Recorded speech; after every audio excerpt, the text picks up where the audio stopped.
name is Notepad and on and I write games for fun. So what are we doing on this lonely night?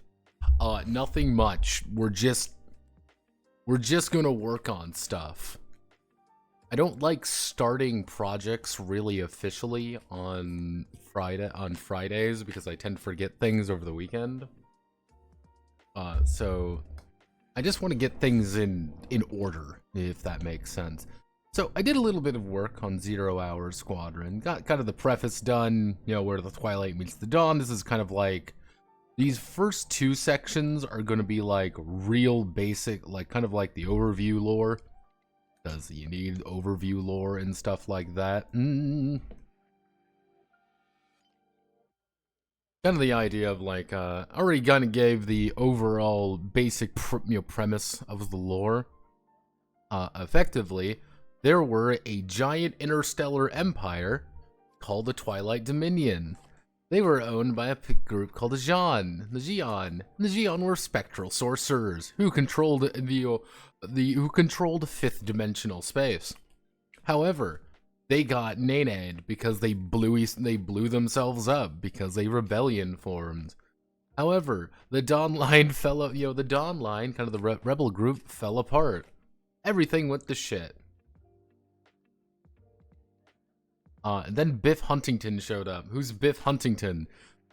Biff Huntington is an asshole who just wants to get laid and literally did things across the galaxy to ingratiate himself with people. And he was pretty much just a dude who was like, I want to be a space hero.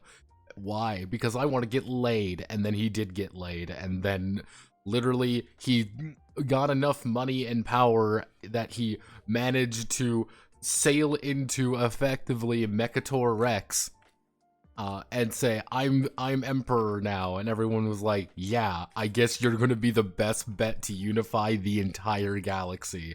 And then he did. People kind of just voted this fucking asshole to be Emperor of reality, Emperor of the galaxy, because he was the only one people could agree on. And he had a bunch of connections. Generally speaking, it's just like, yeah, he's just an asshole, horny asshole, just wants to get laid, and then did. He literally secured the mandate of heaven by virtue of having sex with random people. This led to the Huntington Dynasty. What's the Huntington Dynasty? Pretty much for 350 years, his dynasty ruled as pretty much undisputed leaders of the empire. Why? Because everyone agreed with them. They were distant and they didn't do anything. They were pretty much what they pretty much believed in a very hands-off government. They said, we don't give a shit as long as you don't fuck up. And people kept blowing themselves up to install their own Huntington on the throne. Hence the Second Huntington War, saw most fleets blasted into deaths as both sides of the rebelling armies realized far too late they were supporting the same candidate, only to be replaced by someone else. Yeah, they killed their own person on accident, and they blew up literally most of this military in the galaxy has been fucking annihilated. So everyone's like, yeah, we don't want to be in war anymore. And then our Catboy Emperor got shot and killed. Yes, say hello to Emperor Merrick, our handsome pretty boy who literally saved the entirety of the empire single-handedly, and then he got shot by someone. It was like, uh-oh, SpaghettiOs, he had no fucking plans. Why is he a cat boy? My favorite 2 view, what I missed, nothing much. Why did our cat boy, Merrick, die horribly? Merrick died... glory to Merrick. Yes, Merrick died. Because one of the things with Biff Huntington had 56 children by the end of his life. Yeah, yes, he had 56 children with various alien species. His entire dynasty is a fucking genetic soup. Because he was having kids until, again, his late 90s. when he passed away, he has multiple sub-dynasties. He has single-handedly made everything worse because he was like, man, I want to get laid. How do I, man, man, that's a really pretty space lady over there. I want to have sex with it. Oh, wow, that's a cat man. Oh, what is it? I'm going to have sex with it. Hence why Merrick is actually a cat boy. Merrick is a cat boy because his dad was a cat man. Because that was Empress Jaza's husband, was a giant cat man.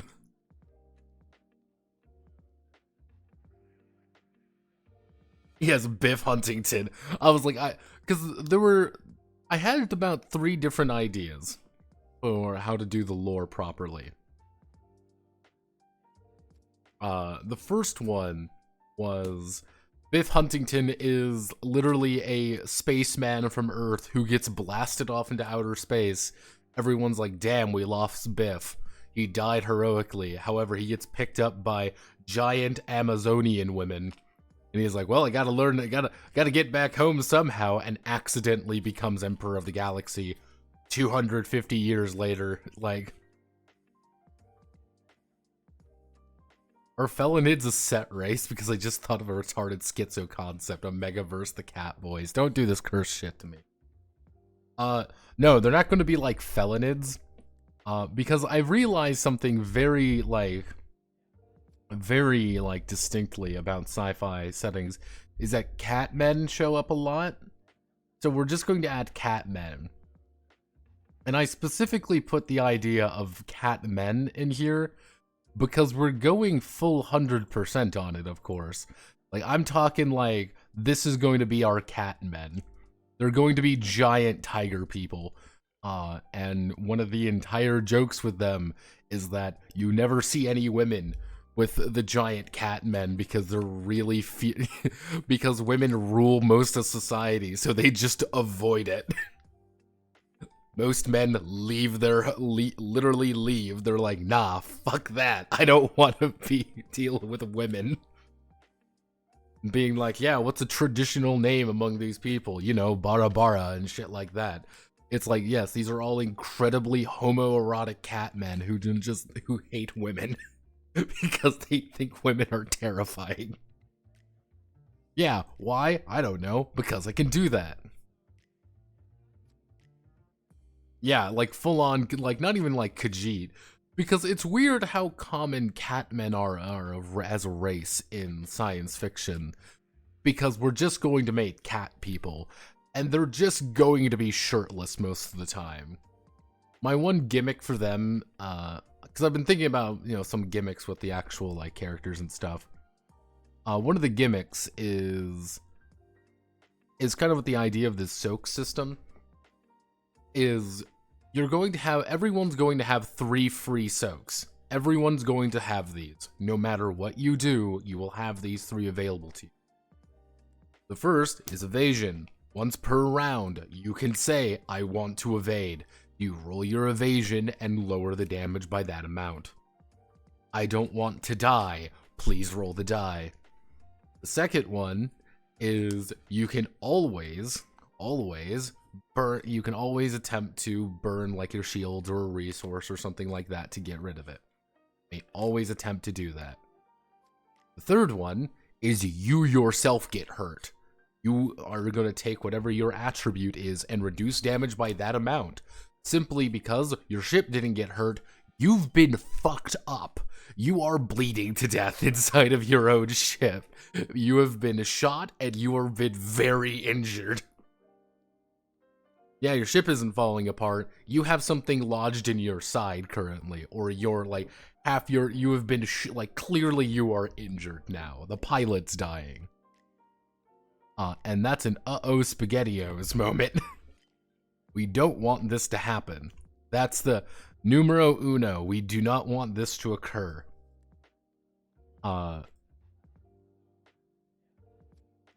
So, basic mechanics. I did decide on the basics of the mechanics. We're going to stick with the D8 dice pool. I said, fuck it. We are going to stick with our D8 dice pool. Why am I going to stick with the D8 dice pool? Very simply put, fuck it, I want to do a D8 dice pool system. Now,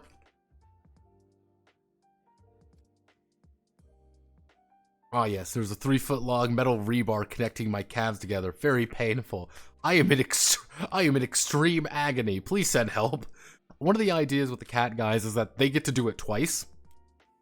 Everyone else gets to do it once because another hair like that, you're going to die horribly. They get to do it twice. They are that fucking built.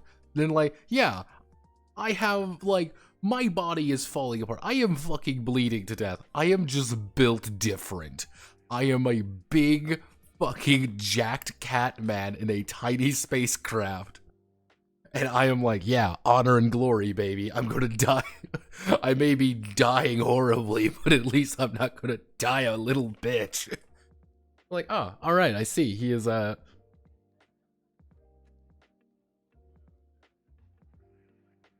it's, I've been thinking about the other races, which we're gonna kind of think about tonight.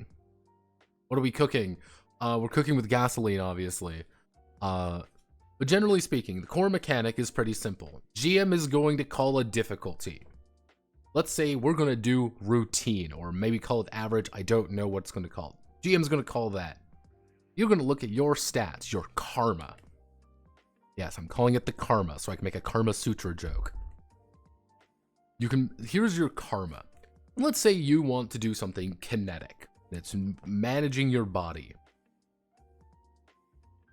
You're going to take a number of D8 equal to your stat, effectively, equal to your karma. So let's say I have 5 body. You have 5 kinetic. And I want to do something. The GM might call it, okay, this is going to be average, it's going to be 8. What we need to do is we're going to take my 5d8 here, I'm going to roll my dice, and I'm going to roll. Then I'm going to count my dice up. So I've got a 7, 8, 6, a 3, and a 1. So that would be 15, 21, 24, 25 exactly. And I would look over here. Every interval of 8 would be a success because it's an average check. So an average, every interval of 8, so it would be 8, 16, 24. I would have scored 3 successes over this. I would have done really good. Things have gone really well. Or, obviously, if something is really hard, it could be a lot more difficult. I would only score 2 successes if it was really hard, and I would only score about 1 success if it was incredibly fucking difficult. Because all it is just the interval. Having a lot more dice is a lot handy. You want those dice. You want to get them. What I was even thinking about doing is adding in one of the ideas behind my Project Inchling. And even having a concept of you can buy successes if you want. You can say, this is a core role. I want to succeed at this. And you will always go up to the you're always going to score 1 success, even if you physically cannot. It's just how much you have to pay to get there. Holy shit! Yeah, these aren't really specific names yet, but that's kind of the basic idea. And I went with Karma because I wanted to kind of do the thing of this is you. I don't want stats to change very much. Because kinetic is going to be that kind of personal soak of hey, I've taken damage, I'm going to hurt myself. What's my kinetic? My kinetic is 6. I can soak 6 damage by injuring myself. That's a lot of damage, relatively speaking. Aim is going to be added directly to our damage. Rhetoric is going to be added to our orders we can give. Mentat, again, these are pretty early, is going to be all our mental stuff and a little bit more technical things. And attunement, I kind of have a few different ideas for what attunement should do. Because I kind of want the idea that the players got the spunk, if that makes sense. You're a special person because you're a player character. Does Mentat let me walk without rhythm, Notepad? No, actually, Mentats would not be able to walk without rhythm very easily. Thank you very much.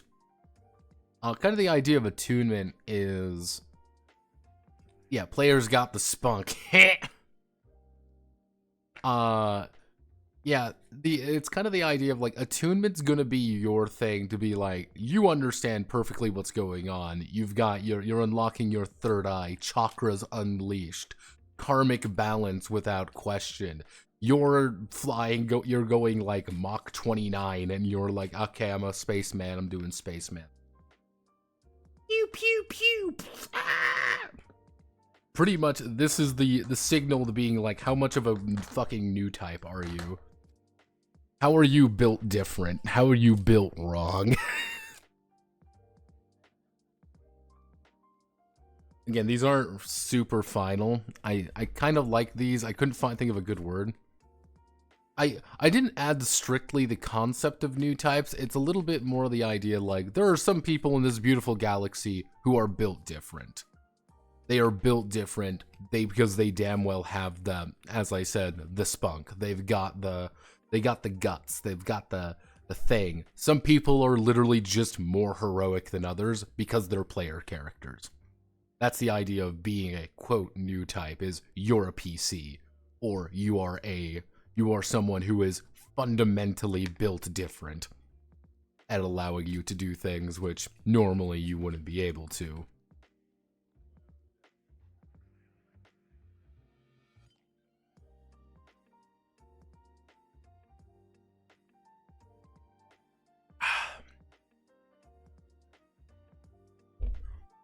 So yeah, this should be pretty decent if we start with 1 and everything and spread 15 across. I was thinking about doing spreading 15 across. Because what with that, with 5, that would end up with a total of 4 in each, but with a maximum of 7. And then give each of the races a spread of 3. I might tone it down a little bit, but I want people to feel like they are strong. I want players to feel really competent and really damn good at their job, because they are supposed to feel really good, and also let the GM kind of throw stupid odds at you. Like, yeah, of course you're gonna throw things that are like way out of your class. Everyone else will die. You're built different. You're just better at this shit than other people. Is it perfect? Not quite. So, one thing I want to do right now is I want to make races.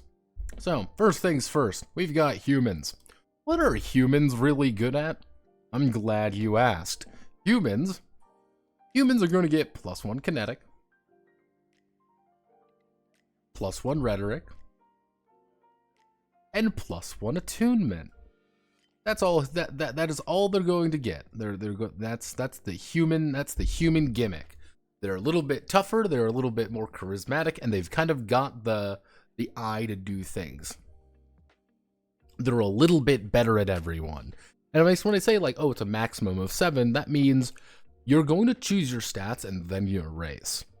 Which is going to be like, if you have 7 kinetic, you can have 8 kinetic because you're human. You are a bit stronger than average.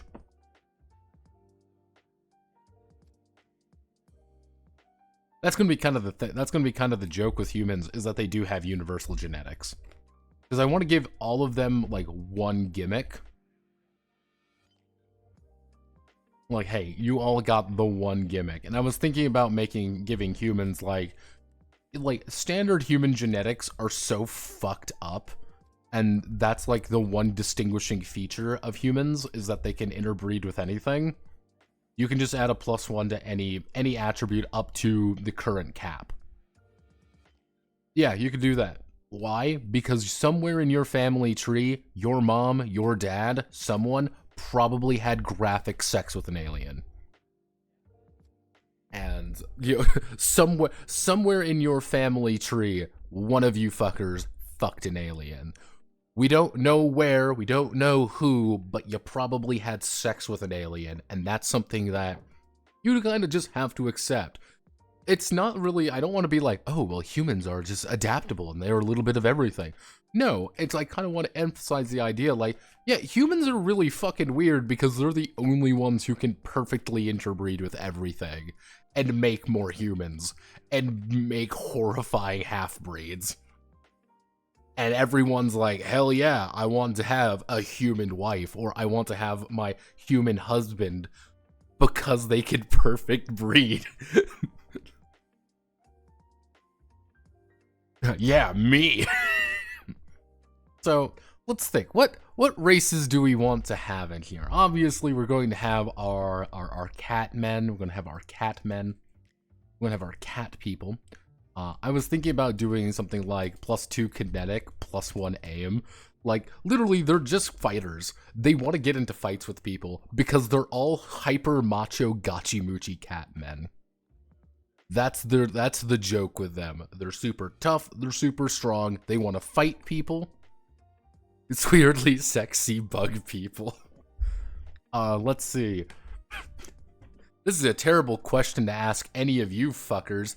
What's the most attractive bug available? What should we make our bug people?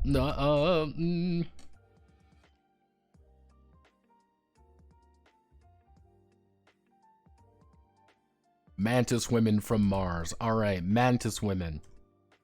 Let's see what other... Let's go to all our favorites, our favorite species out there. Let's go to all of our favorite franchises. Let's check Star Control races. Tell me more about Star Control. What are the races of Star Control here? This is the let's see. So we're just gonna go down the list here. Of course, we got the Ari Luli Lolly Lay.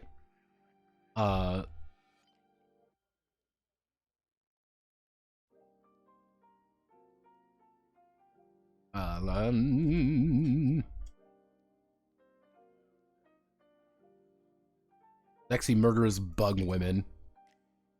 Of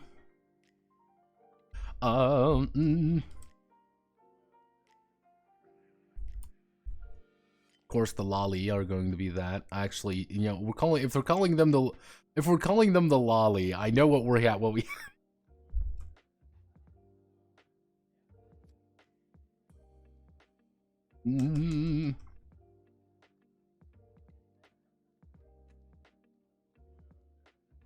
There we go. Redacted. Your crystal people. Kimmer.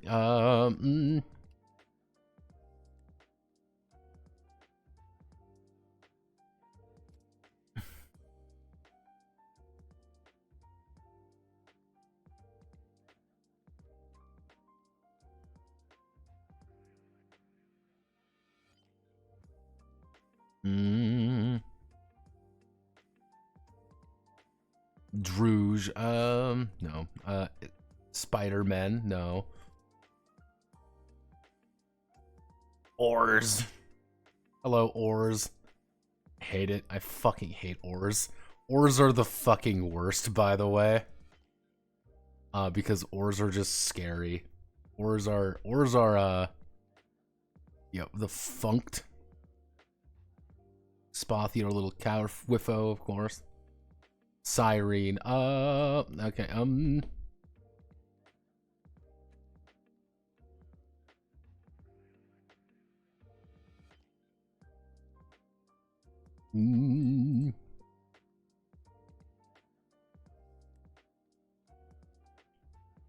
Planet of the Hats. That's one thing I'm trying to avoid, is not the Planet of the Hats. It's kind of the idea, even like kind of the current factions in the galaxy are not going to necessarily be racial in nature. They are going to be ideology. It is going to be, here are people who legitimately just want to have democracy. Nobody likes them because they have the least popular person supporting them, and they're a bunch of assholes. It's like, yeah, here are the literal democratic people. Here are the people who are like, we want a hyper-fascist ultra-dictatorship, and it is run entirely by Amazonian women.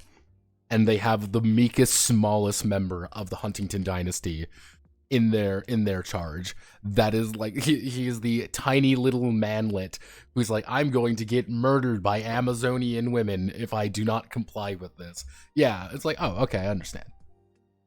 Let's see. Hmm. Oh yeah, Star Control 3. Yeah, good old-fashioned Star Control 3. Oh, goodness. Star Control 3 is a very weird game. It doesn't really deserve to exist.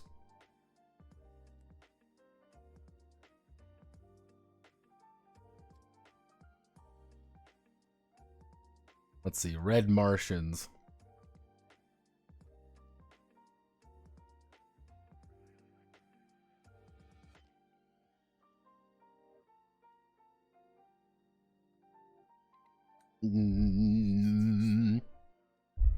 They actually have a. Do they have the real name to accept?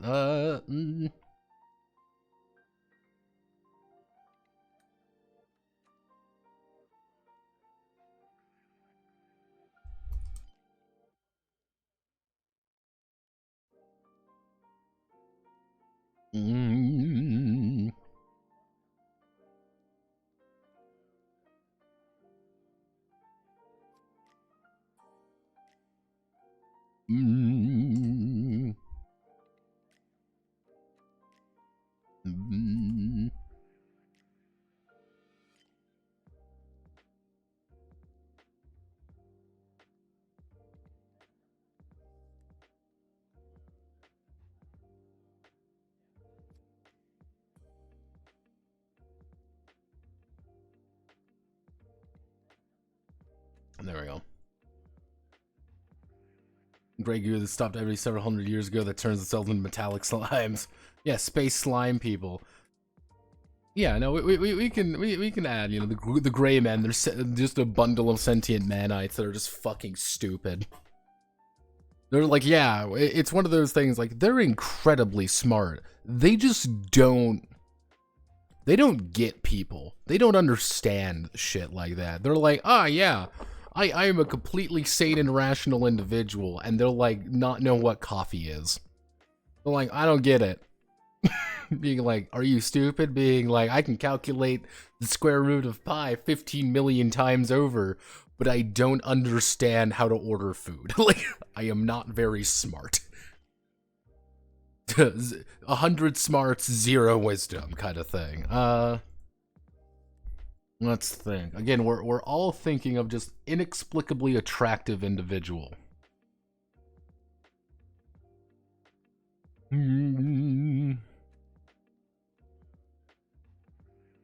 Let's see, self-replicating robots. Oh yeah.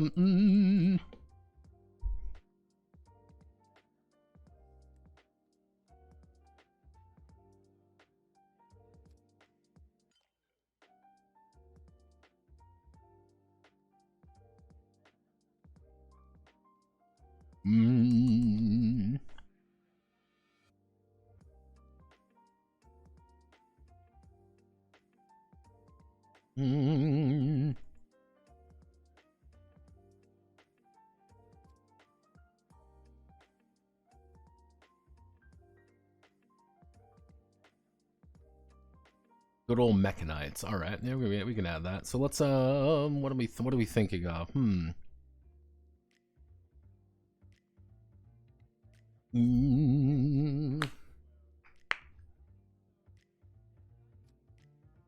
Ow.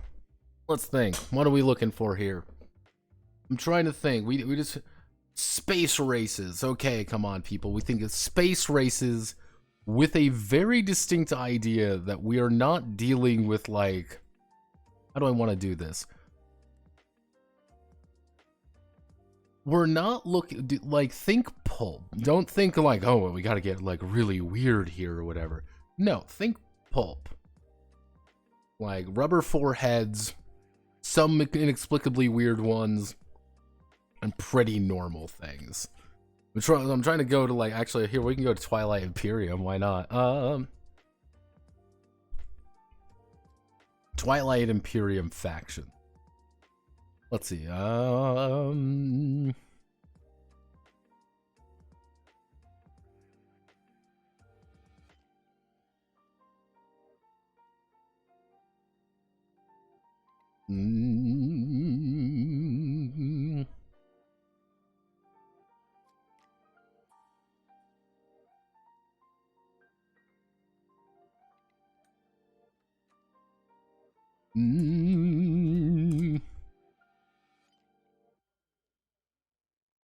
Space trash nomads. Right, we already have praying mantis people.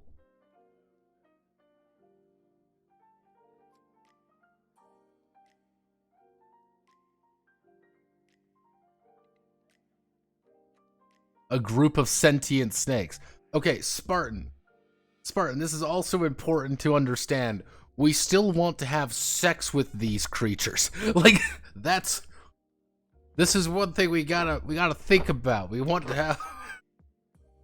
Remember, people, inexplicably horny. Let's think. Plant people. We can plant people. Okay, everyone likes plant people.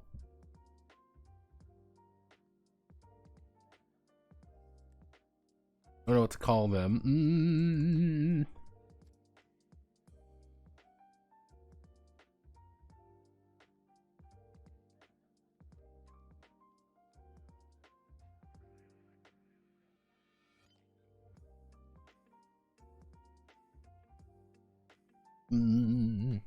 Yeah, it's... We'll call them rosebuds for now. There we go. It's... The thing is, these aren't going to be all the races. That's kind of something I kind of want to say, like, right off the bat. Like, I don't want to make, like, every single race here. It's just, like, these are going to be the main ones that are, like, pretty relatively speaking, common.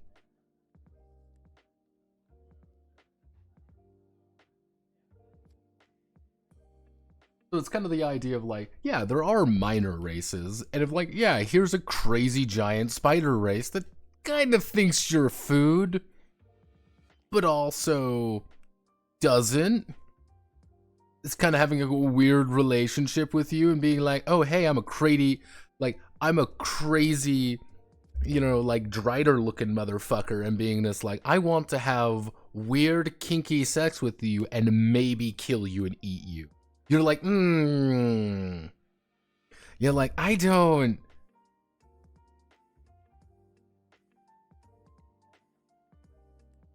Like, are you like, would maybe? Like, I don't know. Like, it should be like, Again, I want you to remember, again, it's like 70s pulp sci-fi, you know, look in your face, you know, laser gun in one hand, and you're like, yes, maybe.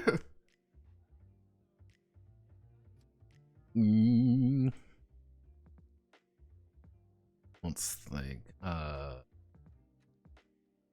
know these are because like I effectively made the Xion, the Mahawk gene sorcerers, except instead of gene sorcery, they just have actual literal magic.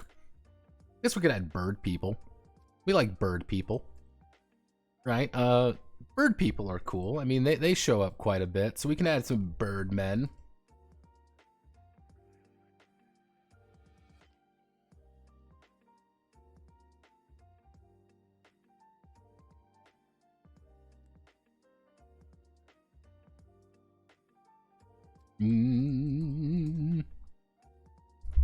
Okay, yeah, we can have. So let's think. What would be Tell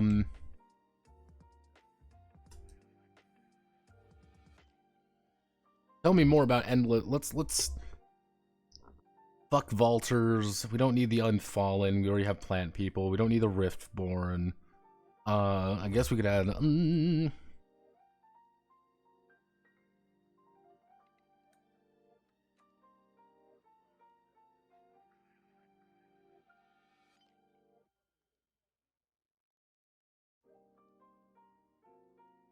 Vulture space capitalists. Let's see, the Cravers. See, part of me wants to put in a race that is literally like, here are the Cravers. They are fucking...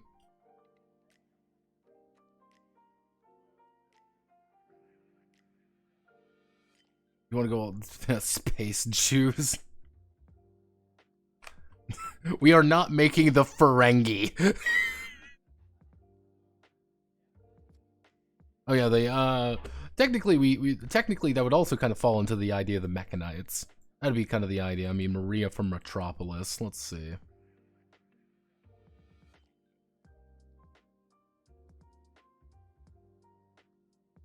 Yeah, that would be my thing, is like, the idea of the Mechanites are, they are sentient AI with a body. And this is like, yeah, we've perfectly self-replicated because our old leaders were a bunch of fucking idiots who blew up their own planet. That is the lore. Is, oh no, the old empire was so powerful and immortal and awesome and impossible to kill, except they got really untrustworthy of one another and then they blew up their planet. They blew up their entire planet and killed every single one of them. It's like, oh, you're all stupid, I see. You're like, yes.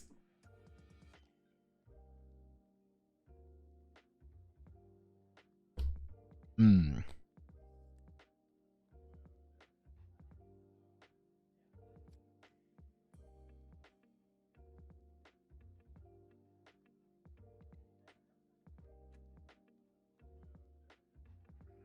Hmm.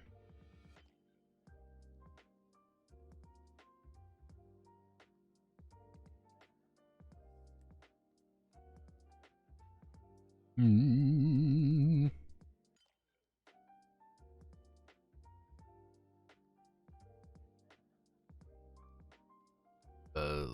Volley.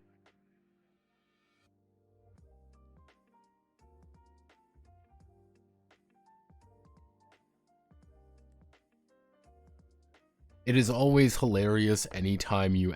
Fun fact with Endless Space too, things get always amusing anytime you accidentally discover like the Nashast, because you are really encouraged with any like kind of peaceful faction to recruit the like militarist, minor factions, because they can really bunk your army up. They also really start swinging politics. It's very funny.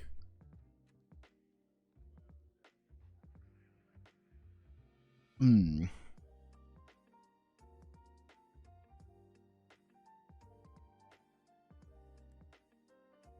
Oh, okay, actually, no, that's a good idea. Actually, let's go to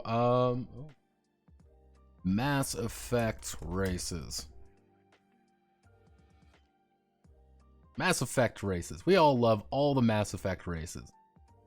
So let's look at our Citadel races. Asari. Oh yes.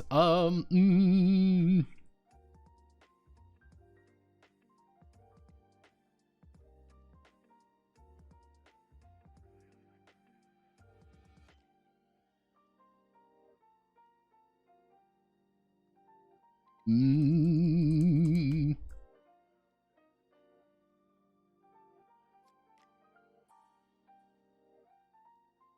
okay, we all like murder psychics.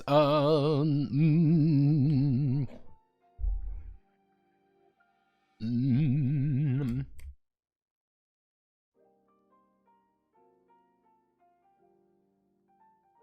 let's think. Let's see, enlightened mystical race. You know what? We can make the enlightened mystical race.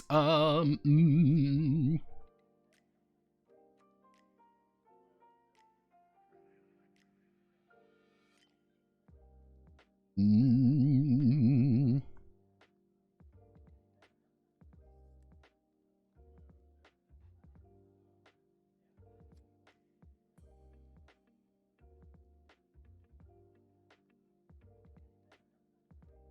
mm,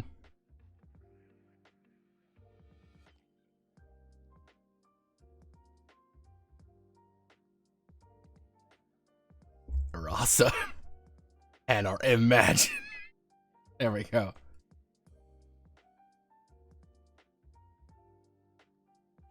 Let's see. The Arasa, multicolored, gyno-focused species of murderous psychics. Like, yes. Hello, Asari. How do you do? Ah, yes. Multicolored women who breed almost exclusively with other races. Oh, yeah. They're also fucking psychic. They're also psychic vamp leeches. Mm. Let's see. Mm,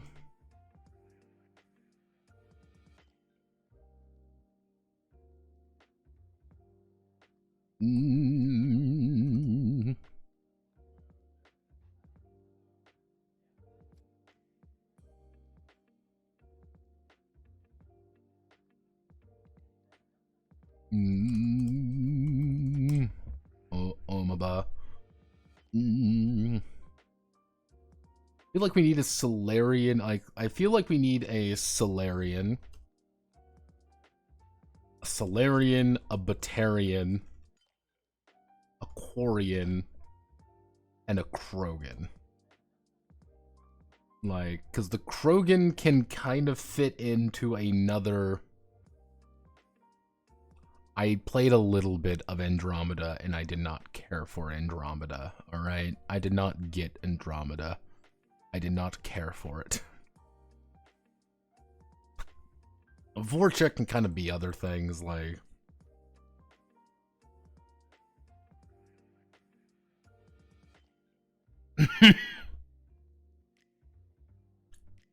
kind of physically walking tanks, like Warfare is literally just strapping massive guns to them.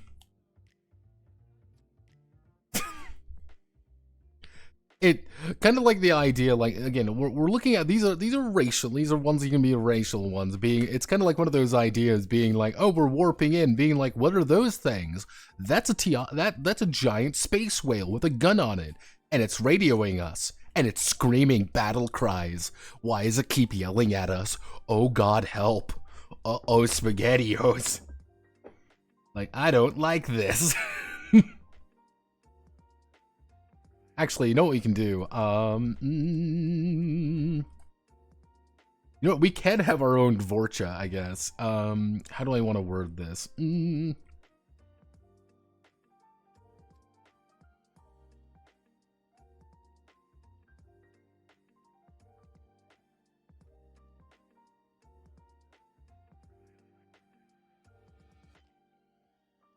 There we go. The Grenic are our little green men. They are all shapeshifters, and they're all weird. Everyone's just slightly weirded out by them.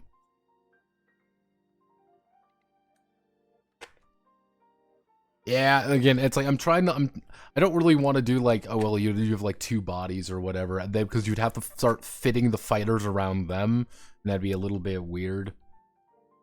They're a cool idea. And remind me of this if we're ever writing, when I get around writing lore. It's kind of like the idea, like, that's a good one. I'm thinking, like, I want to be able to hop into a ship, if that makes sense.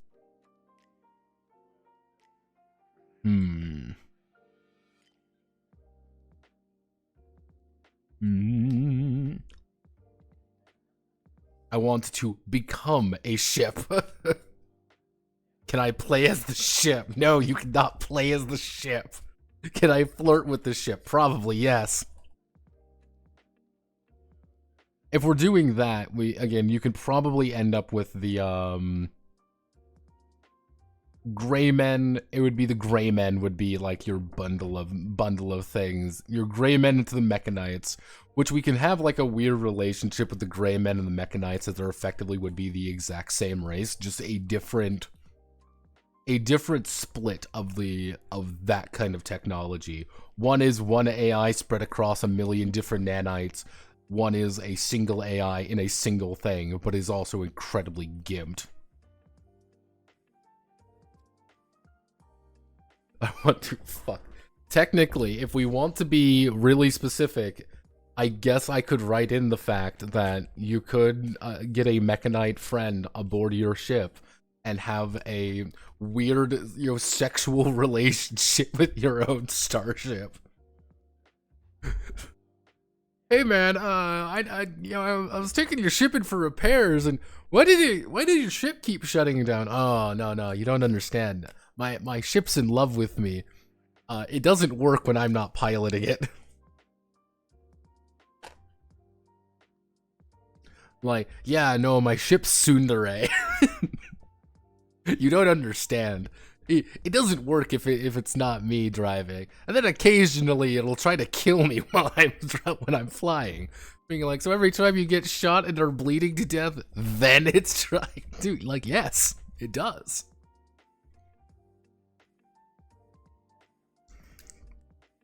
One of those comical, like, fucking cartoons that just opens a flap and a ding. Weird precursor, long dead precursor civilization, sort of. Effectively 300, it would be, about 500 years ago, there were the Xian. The Xian were literally fifth-dimensional fucking super sorcerers who ruled through proxy. They were hyper-advanced, way more important than everyone else, and all immortal. The thing with them is that they were really focused on their own little area. They were effectively the precursors, and they all died. And it wasn't like, oh, well, they disappeared with the great enemy. No, they killed each other. They literally blew up their only planet, the only place where they could live, and they killed each other. And everyone's like, wow, you're fucking stupid.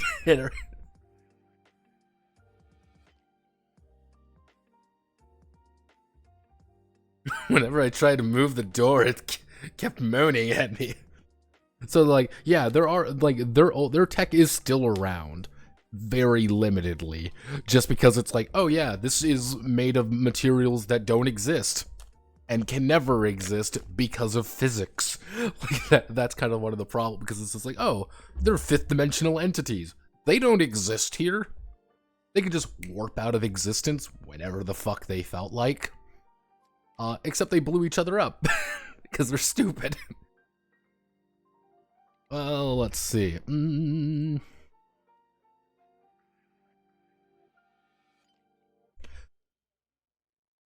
Sir, this gun is literally breaking every law of physics. Yes.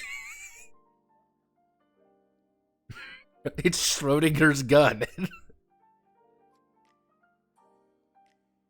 And really, the only reason they were losing, kind of like one of the ideas, like, the only reason they were losing is because they were all so, like, incapable and so distant of doing anything.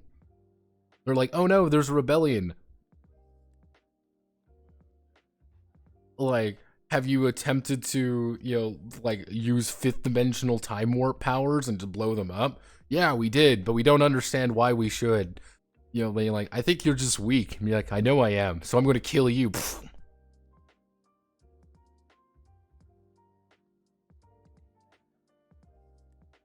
The entire idea of the genre is that there weren't many of them. I kind of have, like, the one image, and, like, kind of the only image I want of them, which is just this. They were vaguely humanoid. They were just weird looking.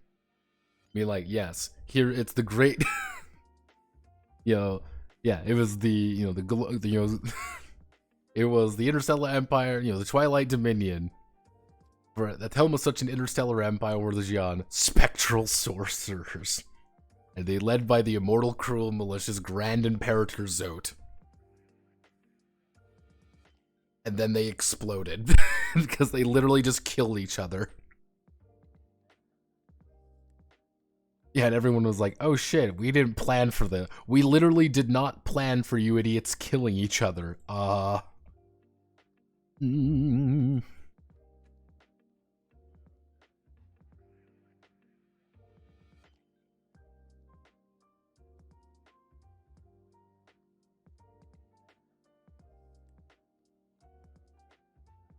Zalbata.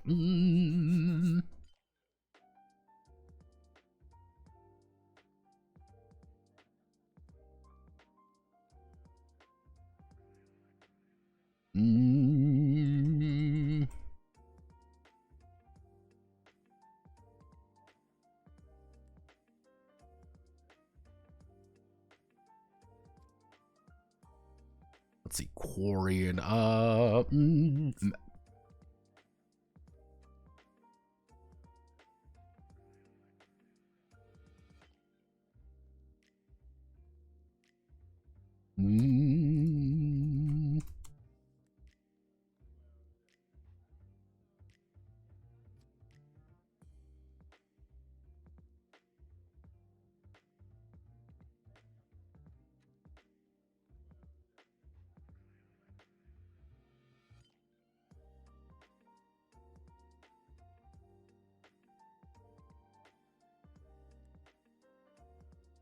Xenobe. Yes, it's a Xenobe, everybody. Or Xenobe. Let's see, what do we want our Quarians to be? That's the question. What do we want our stupid Quarians to be?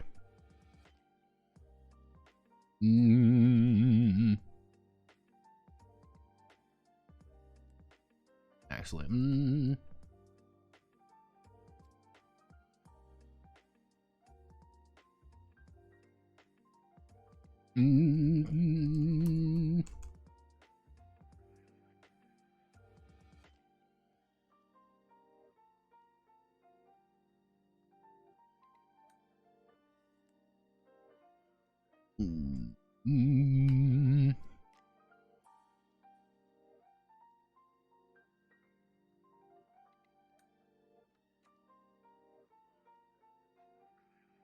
Did you care over 40k? Y'all did a fucky wucky, and now we have to figure out how to unfucky the unwucky it. How about Foppers Hell Space Bird? We do have Space Birds. Who are the Xion? Xion were literally space Hitler nightmare sorcerers.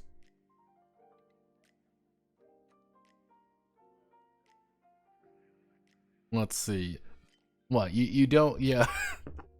Actually, we could make the Quarians our hivers. Let's see. How do we...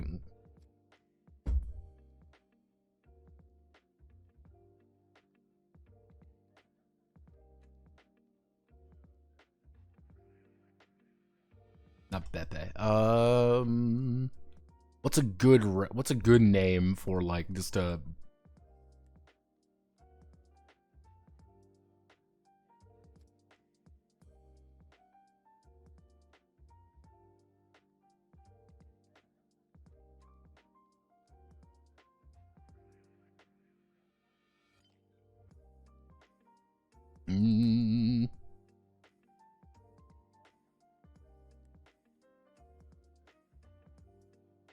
There we go.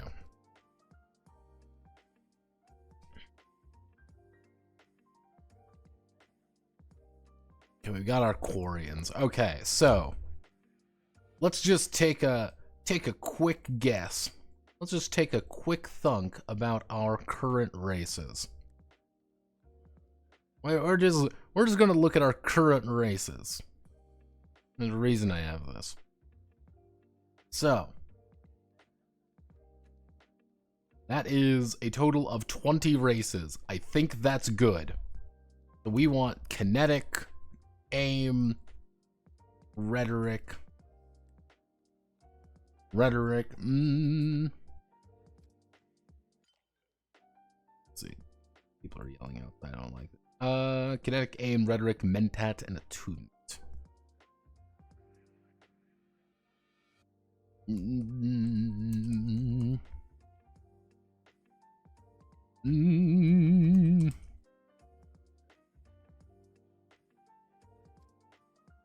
Actually, we want to do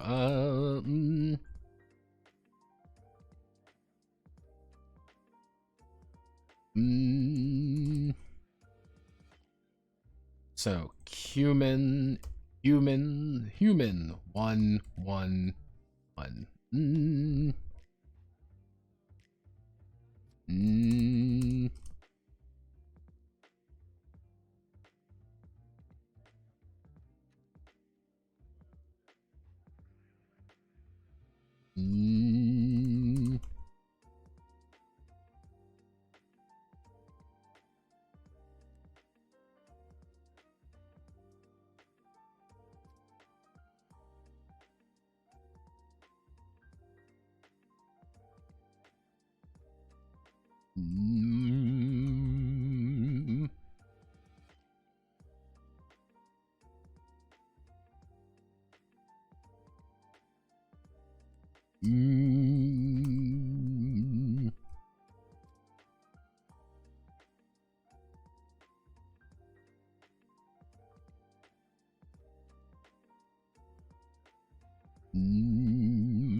Interspace monks puts into hacking. Their representation. Cyber modding a la mechanic. Yeah, because yeah, they did so much that their bodies are sealed in immune system. Oh yeah, that's yeah, Yeah, that's going to be kind of the idea with the Kajin. Is that the Kajin are going to be like, why can't I play a woman? Because women are literally way too respected inside of their society to do anything other than be gifted leaders. What's a scientific name for a praying mantis? Let's see. It's just like, oh, that seems a little bit odd. Let's see. Praying mantis.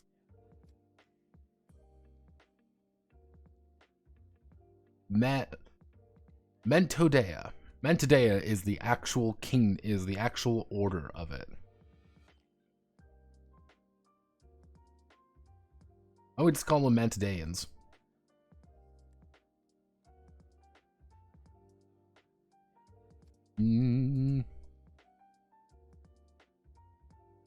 Mantodian.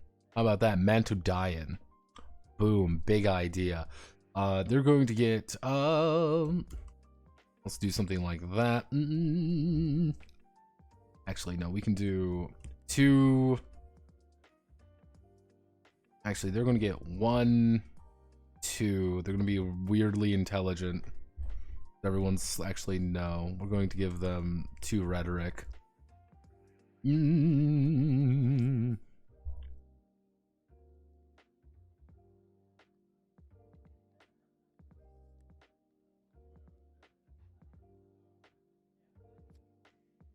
Antodian.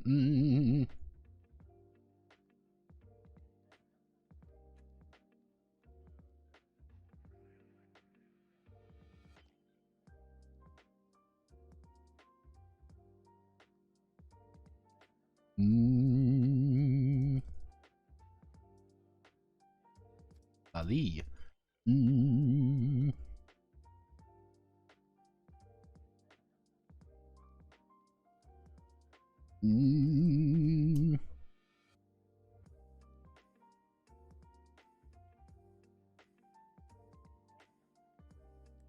Actually, what was the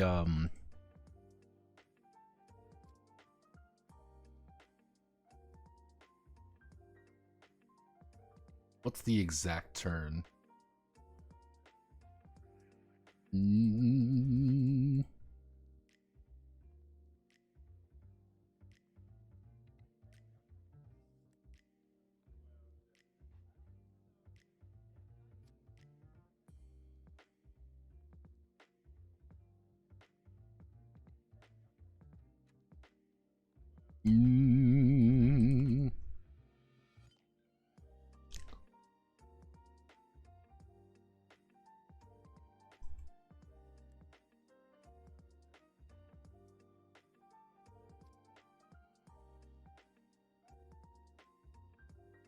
Autistic.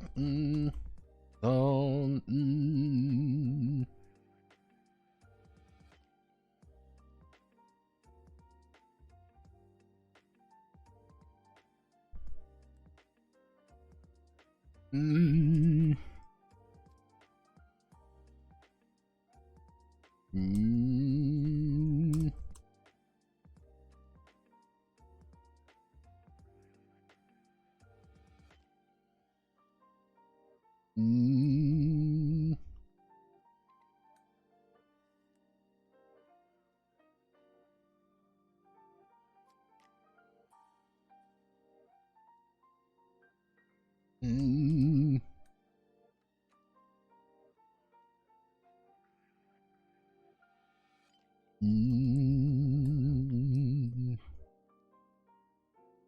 Ilex.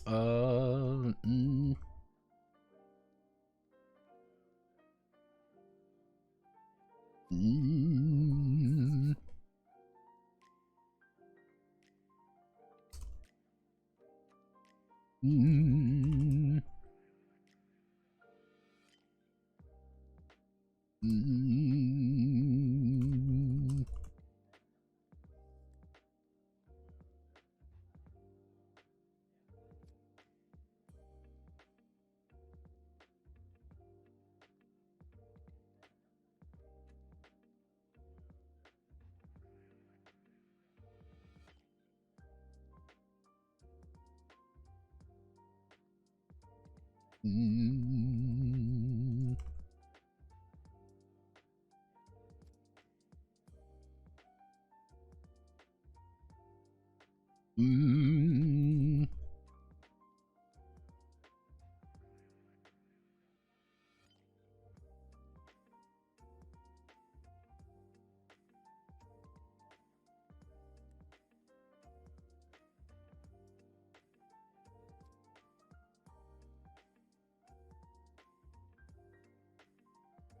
Mm.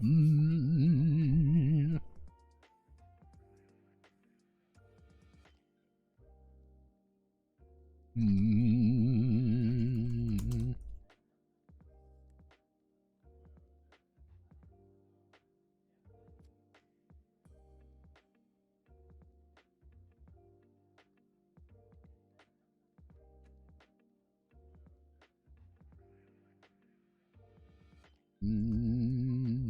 Space trash nomads.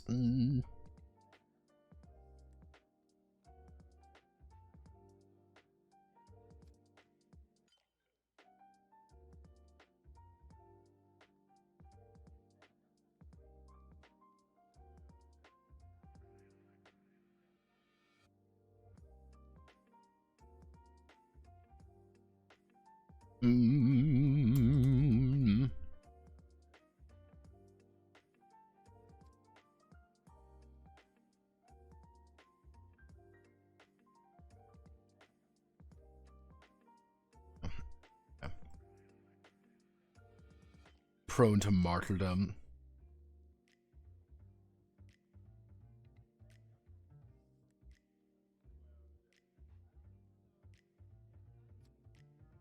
I'm looting the bug women. Let's see. Can't play one of the. The scientific praying mantis. Yo, you mom. Let me see. Don't loot the bug women. I'm looting the bug women.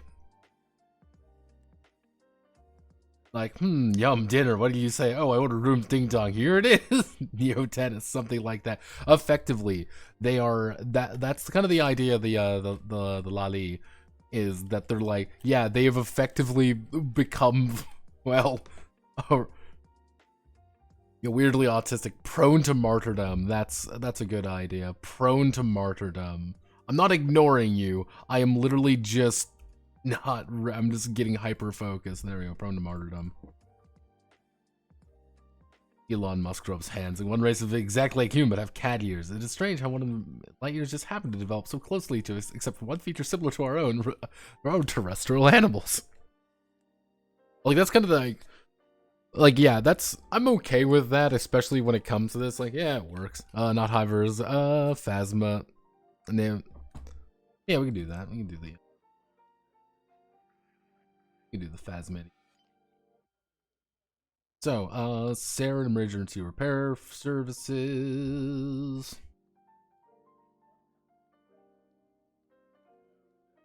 So, Phytophexians. Phytozenians.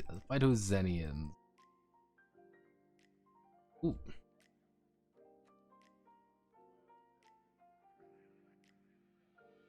Phytozenians. I want to be a Phytozenian when I grow up. Obviously, I think I'm going to be very good at talking to people. Actually, we're going to be very good at talking to people, and we're going to be very good at dealing with Menta. Everyone likes the plant people.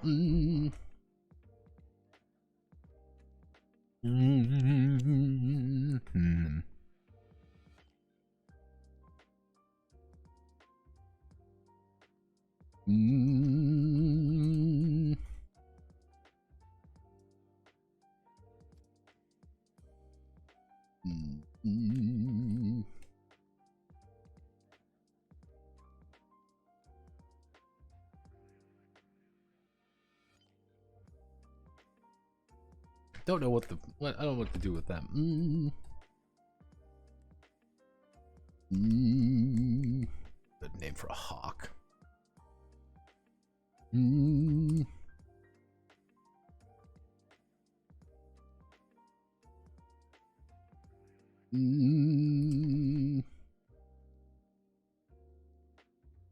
Hawkman. Hawkman.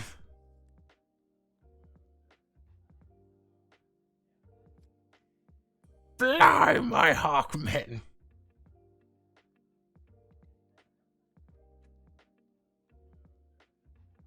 Dactyls.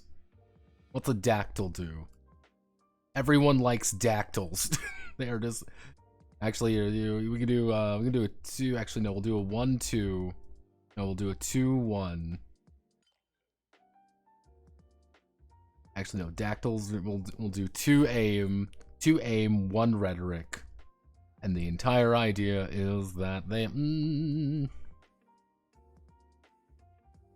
rudimentary flight.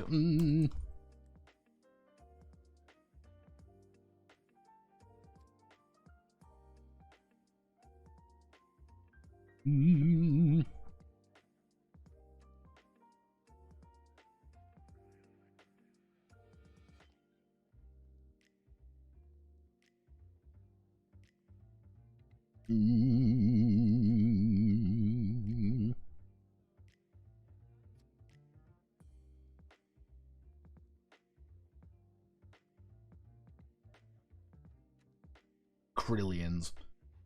What are they? Yeah, what are they? Krillian. Why are they Krillian? They've got 3 rhetoric.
There we go. Hyper attractive space babes. They're also psychic leeches. Hello.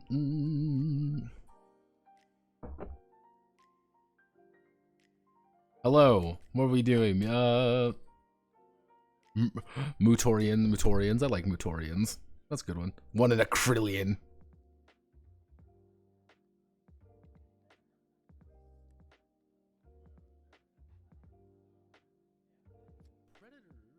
Hello. Oh, we've got a Manly. Hello, Manly. Welcome aboard. I swear I didn't plan on this.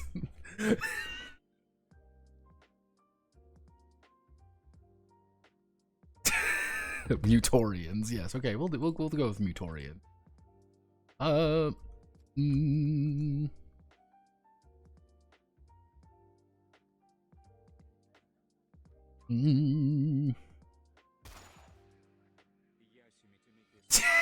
Immediately shot and killed.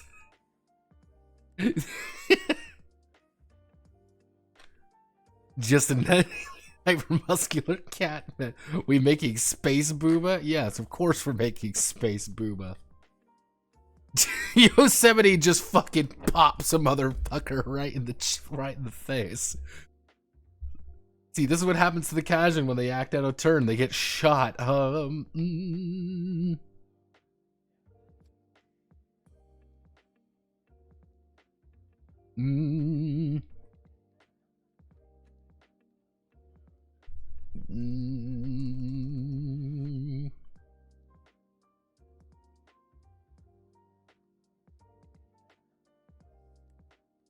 What would you describe Turian? How do they describe Turian?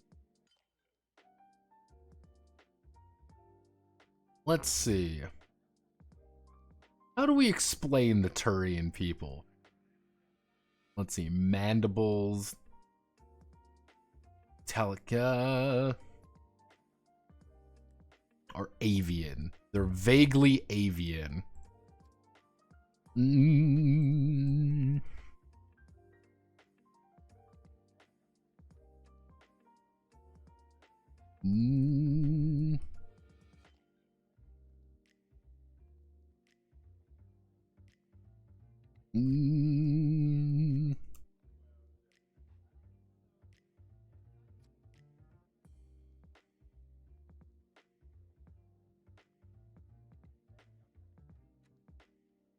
Ray Space Jesus. Nope,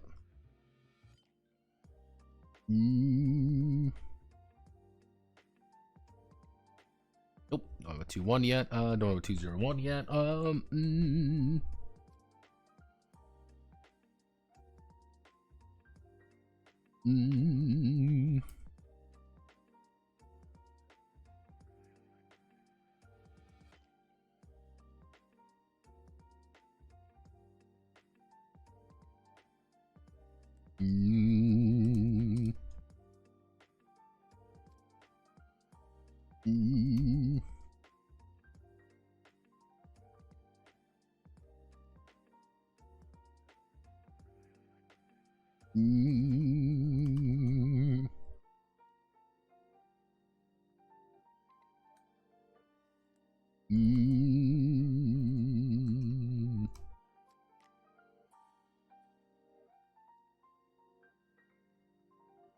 Pretty much cryptids of space, Salbata.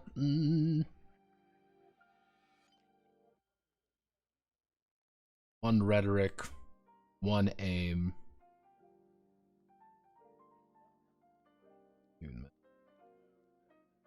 One. Yeah, okay.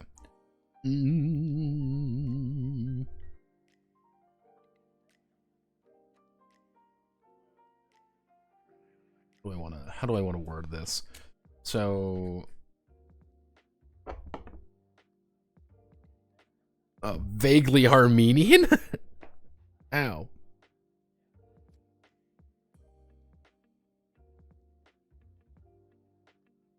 Ow. Ow. Ooh. Ooh. Let's see. How do we want to word this? This would be if we are playing a pretty much they are effectively a species predisposed to crime. What do you want to be when you grow up? A criminal.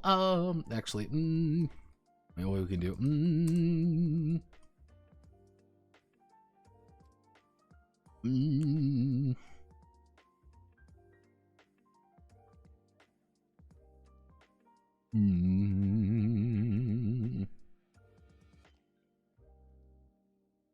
What we can do, if we can make this a little bit cursed, I know what we can do with the Salbata.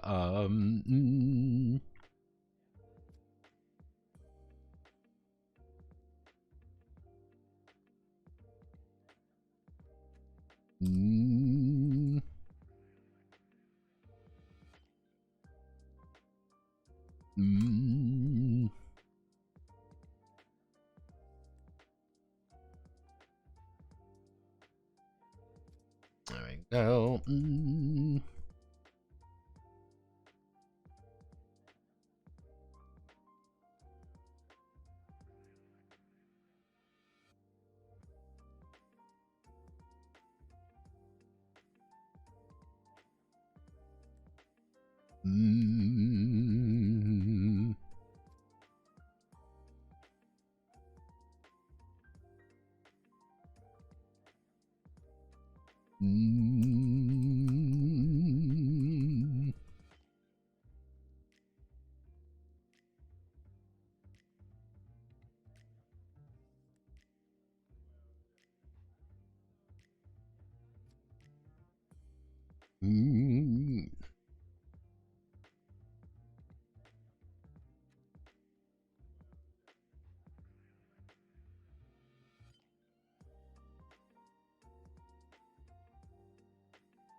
Do 1-1. Take away the attunement. Do 1-1-1. So if we do this,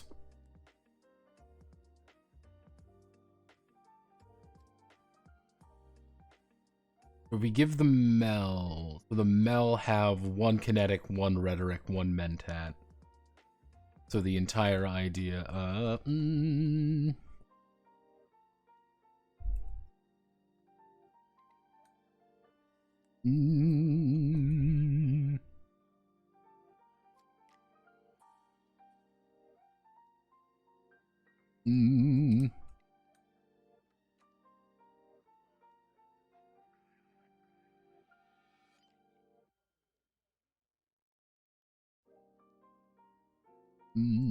we want, okay, so we do Phasmidians. Phasmidians are tech people. They're going to have a 2 and a 2-1. We can do, yeah, we can do that. There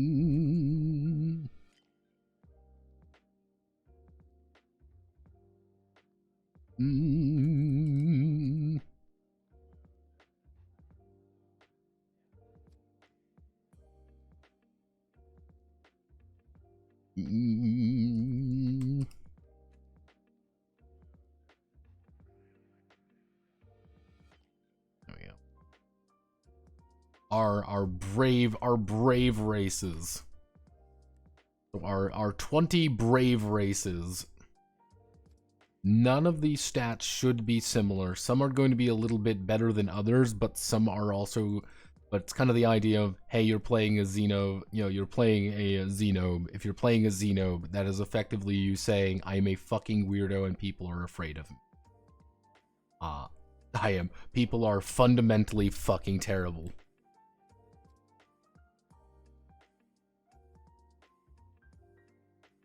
Cows, and then we are no. So many racist things to say.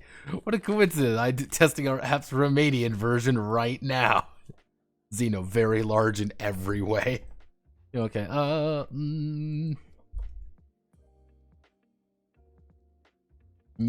we go. Oh goodness, they are the whiny white knights, the saviors of space. It's probably, if you want like, oh, we want to be like the white knights of space. If you want a white knight of space, you are going to deal with a Hylic. Hylics legitimately are, hey, we're just the heroically inclined good guys of the galaxy. We do fundamentally believe that we are the good people. They are also incredibly prone to martyrdom, but they would white knight. To give you an idea, if there is a situation where, oh no, I have dropped my wallet and someone has grabbed, or someone is stealing my purse, someone is stealing your purse, a human might say, hey, you should stop doing that, and maybe chase after him. An Amazon will laugh at you for being weak and then shove you over and steal your pocket money. A Hylic will say, I'll save you, and then proceed to like throw himself at the problem, beat the person up to an inch of his life, deliver the purse back, and then pay you, being like, I'm sorry you had to see that, and then walk away. Even if he is going to get his ass kicked, he would still try to be a hero.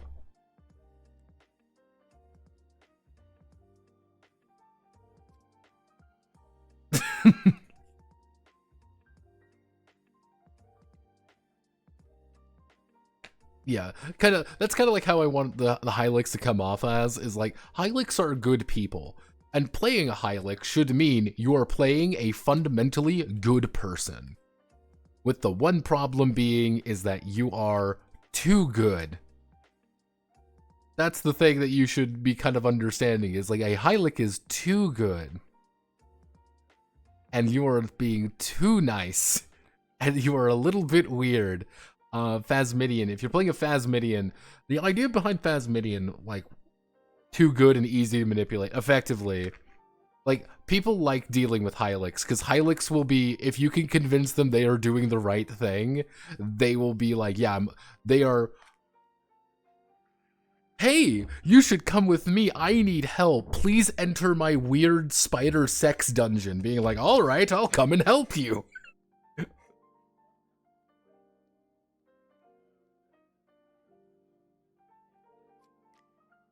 Yeah, I'm trying to, like, we're not, like, 100%, these are very early, by the way. I was even thinking, like, giving Hylics just a bonus to initiative.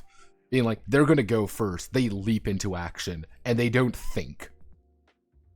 That's the problem. Can you have a bad Hylic? Yes. A bad Hylic who's just a bad Hylic is someone who is like, yeah, I'm doing good, and they'll shoot you, being like, I'm a good person. Fuck you.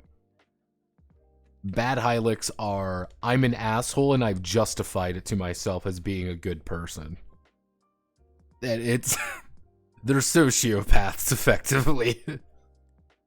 That is the thing of how Hylics function. You're really good people or you're a sociopath. That is how they view things. Yeah, got a couple psychics in here. It's one of the ideas is like, okay, Amazons, they're just big people. They are big women. They are the strongest race in the galaxy by far, effectively, with a potential of, I believe they would have a potential of 10 kinetic. To give you an idea, 10 kinetic is, I'm going to add 10d8 to my rolls for kinetic things. You are a brick shit house. You get a bonus if you are in a fight with someone. Doesn't matter what kind of fight, as long as you're in a fight with someone, you're going to get a bonus to it. They want to fight you. They are just dangerous people. And you should be afraid of the Amazons. Because they're going to show up, they're going to be like, I want to kill you, and being like, I don't want to die, and then you're going to die, and they'll just fight you. Hylics and Amazons do not get along together. They do not like one another. Dactyls are just going to be weird gun nuts. Brentics are shapeshifters. Greymen are just going to have the ability to just dissipate themselves and then reconstitute themselves. That's going to be their gimmick. Where it's like, oh, well, this doesn't seem very useful. I mean, like, yeah, it is incredibly useful. I want to get under a door. All right, give me one moment. I'm like, oh, hey, I'm on the other side of the door. The problem is, you're incredibly smart, but you're not wise. You don't understand things. And that's going to be the thing with the Gray Men, is like, you don't understand things like food, and you don't know why people eat food. And you just won't think about things like that. Because why would you?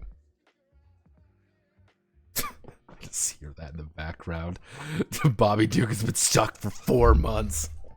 Hello. Are you inventing those willy-nilly, or is there an attempt to represent some stereotypes? It's kind of the idea is that these are all going to be various races across the galaxy. These are the main races. There's going to be like minor races, and I kind of want to get the idea of when making these being like, hey, do you want to make your own race? This is how you do it. You spread 3 points across these, and then you add an ability premise. Here are some very basic ability premises. And if it's like, oh, well, having 8 arms doesn't seem as useful as adding a bonus, but it's like, yeah, you have 8 fucking arms now. Do shit with 8 arms. I might even be like, yeah, you just get an a bonus initiative every round because you're just able to click buttons faster. Like, yeah, that's your gimmick. You have 8 arms, and you get a bonus initiative rather than just the first round like the Hylics might get. And it's, so yeah, it's kind of like, the Saren, a little bit. I'm okay with one race having, like, hey, trigger this, and you get a free emergency repair on your ship. You get a free heal. Why is that not as good as you might think? Because it's a free fucking heal. It's kind of the idea. It's a free heal. You can trigger once. Going to be a little bit more risky. You're going to think things through a little bit differently, aren't you? Hey, wait a second. I can totally sustain this hit. Hey, wait. I can totally do this. And then you think about it a little bit like, I'm going to die, aren't I? And you're like, uh-oh. Then you explode. Or you could shoot 8 guns.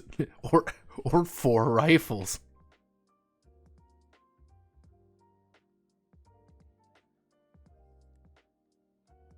To fly up somewhere and just they're shooting people.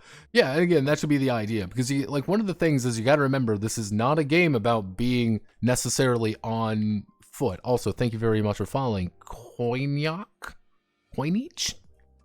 Konnichiwa? Like, that's not really going to be the focus, but even having like a little bonus aim does mean you're better at shooting. You're going to deal more damage. On is just fine. It's Gaelic. Oy vey. They're throwing Gaelic at me now. It's like, yeah, you're getting a little bit of bonus damage anytime you're in a fight. You know, you are in your spaceship flying around shooting people to death. Not a lot of damage. Not a lot. But it's enough. 2 extra damage, and if you add everything together, you can have up to 9 extra damage, which is pretty fucking nice. The problem with the Dactyl is, hey, I can fly. Okay, fly in space. It's like, oh. Uh-oh, wait a second, this isn't very good. I have wings. It's, all of them should be fine. Most of them are going to have, again, some of them do have, like, just like, what do they have? Psychic powers. I have the idea of how psychic power should work. It's just going to be an attunement roll. It's going to be an attunement roll to do psychic things. They might be there to just fuck with you.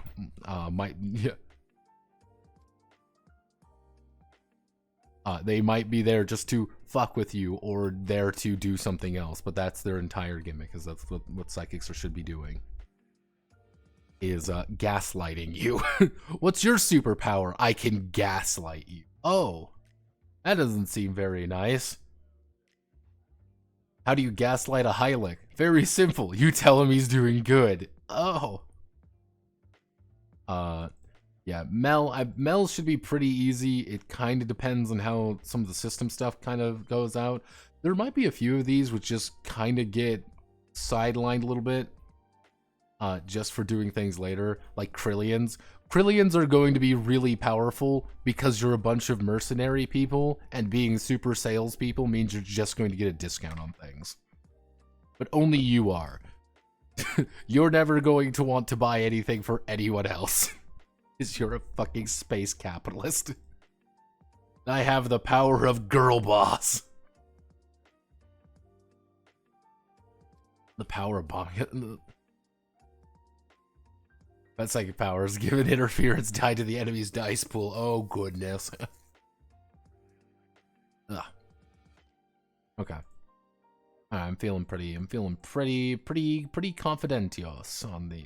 Feel pretty alright with this. Again, what I'm going to need to do is we're going to write out the rest of the lore.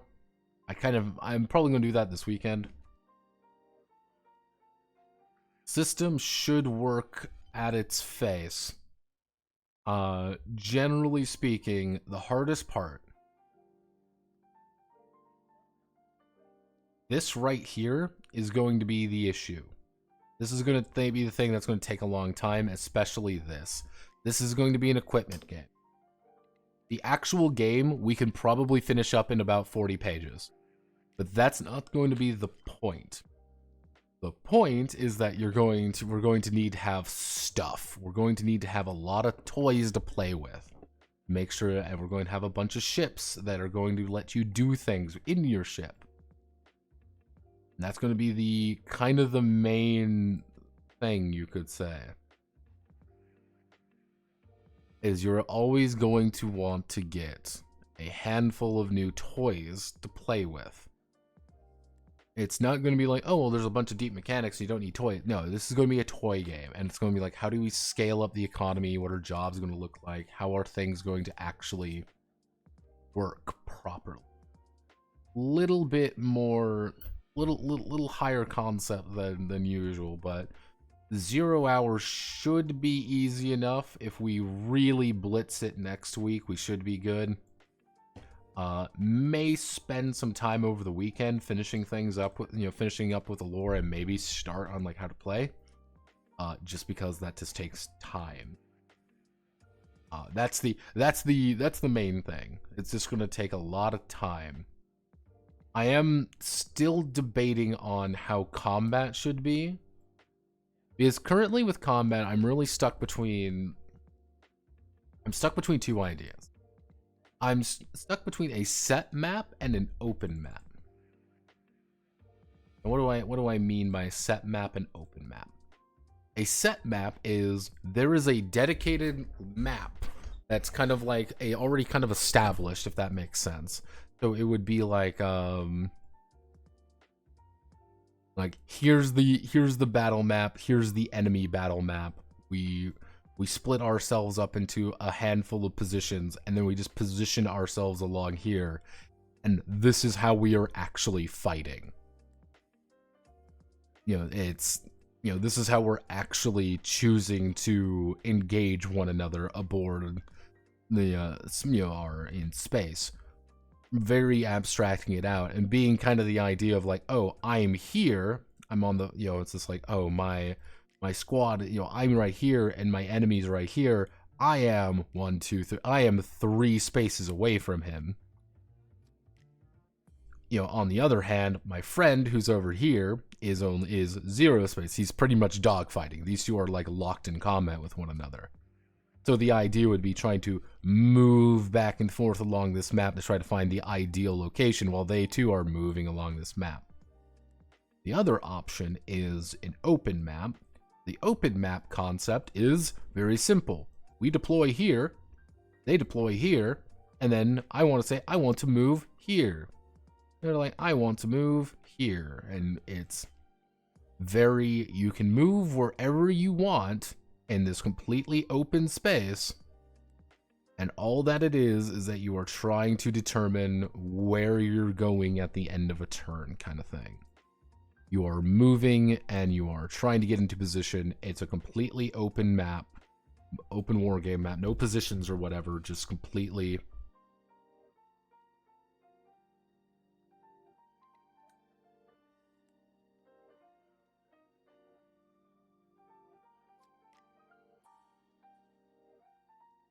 Yeah, maps don't really work in space. Yeah, you see the issue. Like, you, honest to God, you see the issue when it comes to, you have inches and protractors. Yeah, that's kind of the idea when it comes to the open map. It would be the way that I did it in Void Haunters. Effectively, the idea is everything's taking place on this open map, and instead of having to worry about, like, oh, well, I have an angle on everything in front of me or whatever, kind of the idea is, like, you're a competent pilot. As long as you are within range here, anything within range of you is within range. And it doesn't matter where you are or how you are, you're within range because you are a competent pilot and you are smart enough to realize where you need to go. You are smart enough to realize I need to pitch myself down, I need to take a hard right, I need to do something like that. You're smart enough to realize that. So it's more about like, okay, my range is pretty big, but his range is really small, but he has really strong weapons, so I need to keep my range, but he's super fast, so he can move before... I'm going to move before he moves. So it's kind of that idea. It's kind of it's a little bit funkier. It's a little bit more complicated.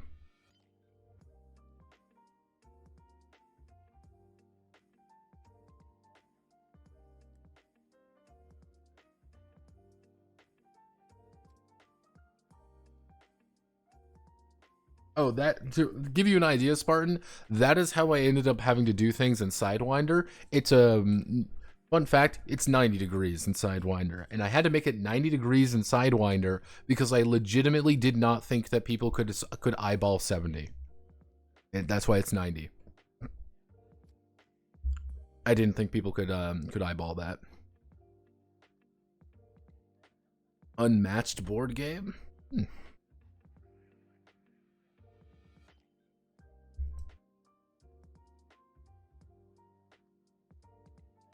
Oh, this game. I've seen this before.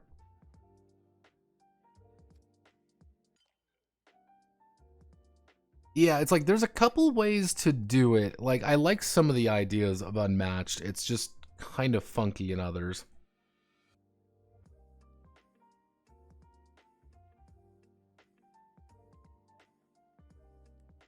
Hey, we're still early. We're still early, Mike. That's what I was kind of thinking about with like larger ships. Larger ships would work a lot better on the open map, because the idea of a larger ship would be like, okay, here's our little fighter craft moving around. Like, here's a fucking here's our carrier. Like, our carrier's like fucking huge, And it's just something that is, its range is really pretty big. But the problem with their range is that that's its point defense. Point defense is going to be useless against anything outside of that. It's just like, yeah, I can't really, anything here is just going to go wide. It's going to be pretty hard to hit that. You get too close, though, you're going to get fucking nay-nayed. Hence why you want to have torpedoes, you want to have bombs, you want to have some way to mitigate damage, because you're going to get fucking blasted.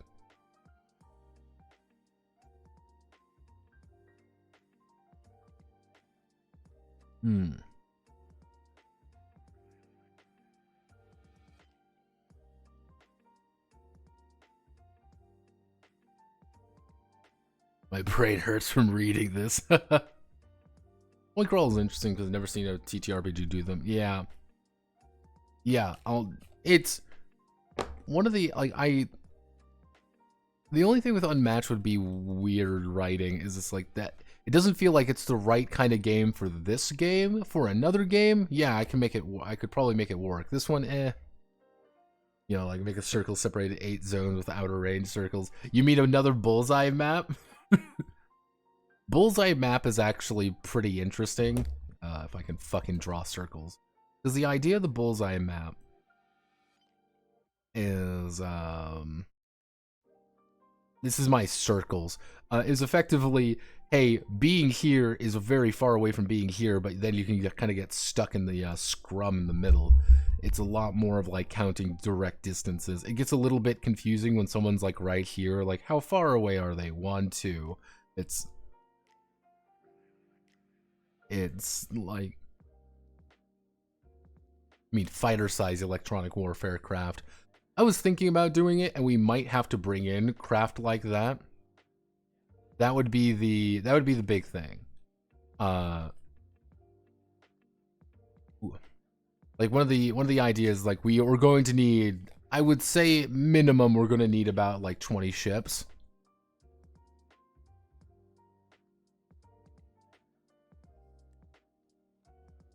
Yeah, that's the big thing. Like that's the one advantage of being on a single spaceship, is that you're all in the same one. However, because we're all moving around, it's a little bit complicated. It's luckily I have a way for the set map and I have a way for the open map. Both of these are relatively easy to adapt because I already have rules for the sensor map. That's the big thing. I already have rules for that. And it would just be about adapting those rules.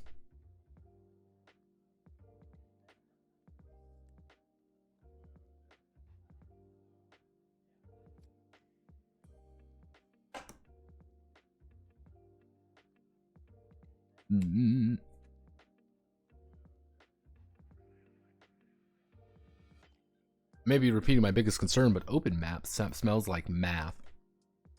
Can you count up? Can you count up to 7?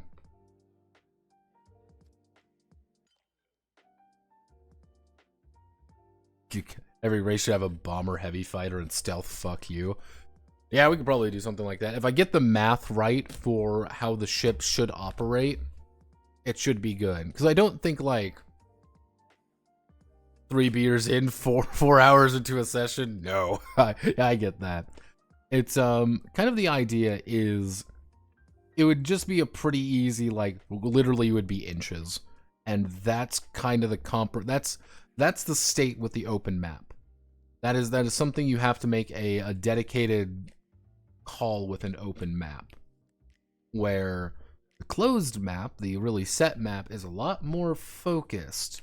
It's a lot easier to understand. I am 4 distance away, because it's very easy to see I am 4 distance away. I guess the question really does boil down to, do you want more tactical or do you want things to be more abstracted?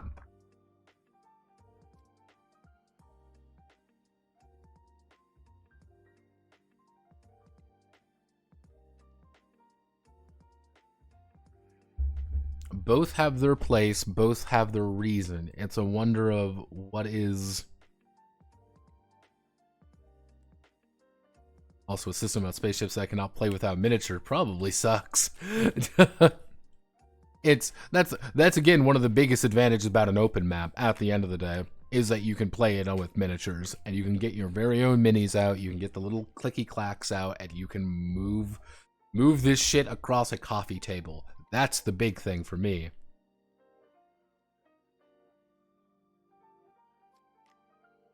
Yeah, again, I would be pretty, like, my big thing is I would have to say, here are a way for you to inherently more complicated. Again, it says inherently more complicated. The thing is, we have the Void Haunters.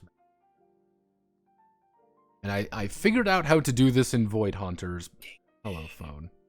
I figured out how to do this in Void Haunters relatively easily. So, effectively, you just split combat down to the 3 phases. That's all you do. It's first phase, you move. You just go by whatever your movement is. You can move in any direction and move anywhere you want. Then you have the action phase. Everyone resolves actions. Finally, the logistics phase. Do whatever you need to do. We need to charge weaponry. We need to clear our ECM. We need to move missiles. We need to do any of this shit. Like, missiles by itself do make things a lot more complicated. Not gonna lie on that front. Not gonna lie on that front at fucking all. It's...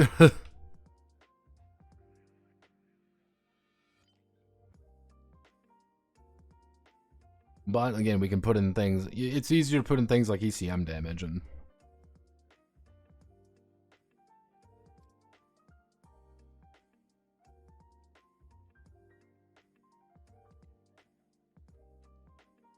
So you mean literally every other system, move phase, attack phase, and other bullshit phase?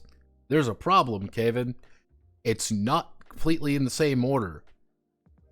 It is, hey, I'm really fast. I move last because I know where you're going.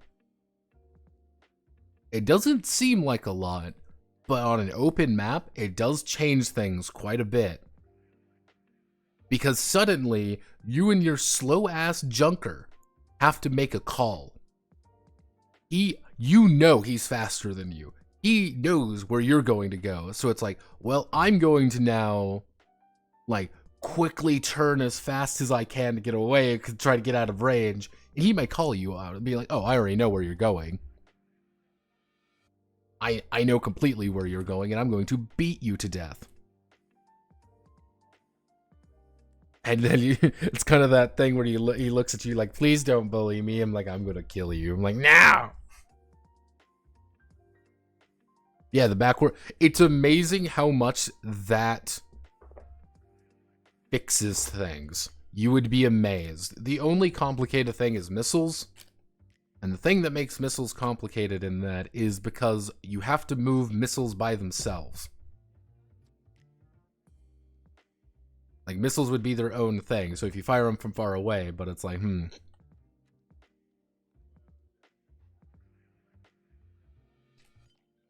Oh, alternative, the action clock. Oh, the action clock. Oh. I've seen a little bit of alternative. There's some good.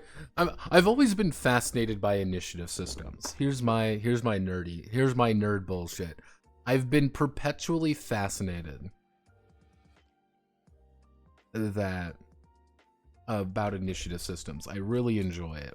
What's an RPG that you haven't dissected yet, but you want to rip apart on stream? Ooh, let's see. I mean, again, this is kind of a quiet stream, so if you have questions that you want answered, feel free to ask. We've got a few that I've been wanting to go over. Now, there is one that I'm waiting on because it's kind of a meme. This is Warforger. This is a game that I got told was going to be the greatest thing ever because they are marketing geniuses and paid a guy like $1,000 to promote. Yet again, my psychic powers proved successful, and this is they fixed some rules in this, but I kind of want to sit on this a little bit. because this is an insane game made by crazy people who are all delusional, and I love it. It's very strange. In case you're wondering, yes, this game does have a fucking drop shadow on everything. There is no good reason why it has a drop shadow, it just does. Immortal the Invisible War. I actually got, fun fact about that video, that game in particular. I actually got approached by someone. Let me find where they are. I got approached by someone there, Yosemite, that we're going to be doing a video on that one, actually. We're going to be talking about Immortal the Invisible War.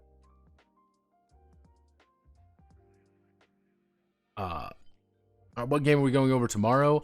We're not going over anything tomorrow in particular, because this week I legitimately didn't know how long the videos were going to take this week, because one turned out to be 12 minutes and the other is about 7.5 minutes.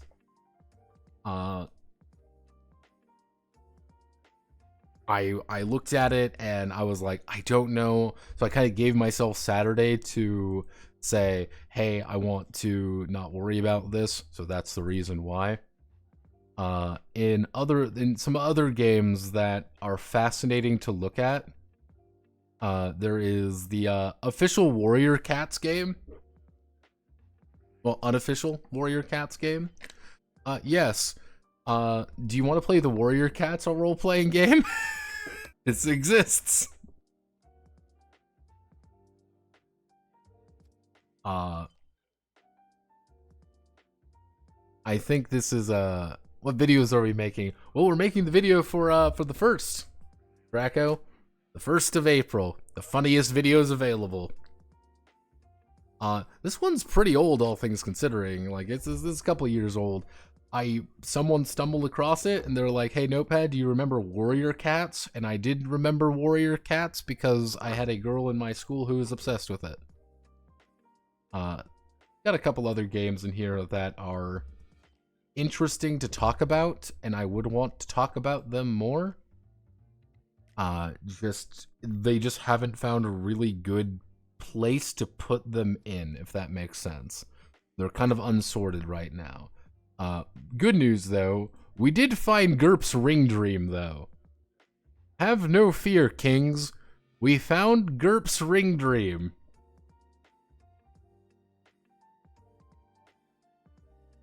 Is Warrior Cats bad? Warrior Cats was a very particular time and place.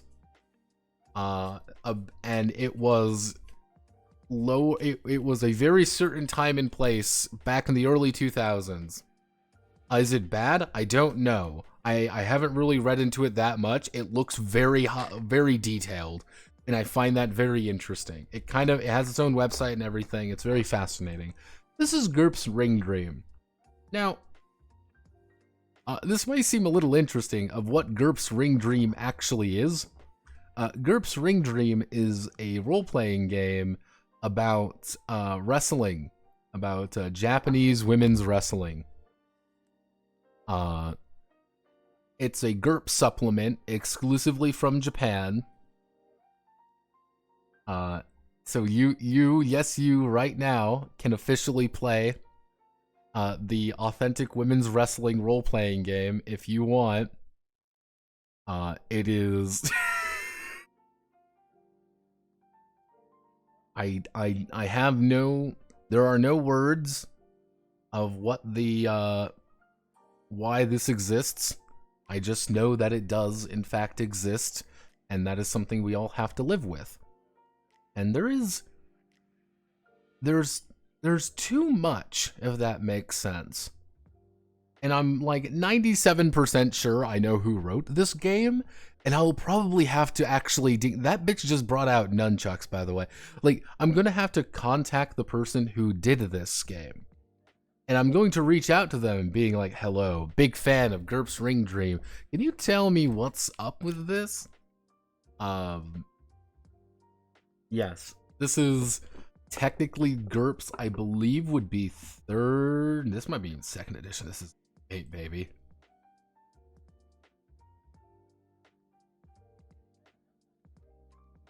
It's hey, don't worry, Con. I'm going to be remaking the second version of this game. What was that weird RPG that used a D16? Your D16. God, I can't remember which one used the D16. I know what you're talking about. That is your It's not a D16. It's actually, I think, is it a D16? Yeah, it is a D16. It's Spell of the Black Magician. I believe it was Spell of the Black Magician. Russian game. Very cursed. Very good. But yeah, this is GURPS Ringa Dream. I'm literally going to have to look into this game and see how much of it is actually just writing, because the guy who uploaded this, I got this for free on Internet Archive. A guy uploaded it, and I've been looking into it again because some of the actual character points for this game are fucking insane. Like 430 is bonkers, like, for what it is, versus some of them which are like 280. Like, the actual range of characters are pretty drastic in this game. And that she just has a knife. She just has a weapon. Yeah, she doesn't even have her character points actually set up. Yeah, there's just kind of like a full manga going over things. I don't know how much of this is actual rules, which is a problem. So I'm literally going to have to, like, interpret. One thing is, like, I'm going to have to interpret the character sheets to try to figure out how to actually do this properly. And it is very funny when you realize, when they say, oh, she was born in 1975, where you have to remember 1988 minus 1975 is she. Yeah, no, she might be like 13 years old. Yeah, yeah, no, we're not dealing with very old. Yeah, this girl is 13. Yeah. Yeah, when was she born? Oh, 1967. She's 21. You have to remember that. Born in 67 is a really weird thing to say when you realize, oh, hey, wait a second. She would actually be, you know, in a, like, fairly young at that point, because, you know, it's 88.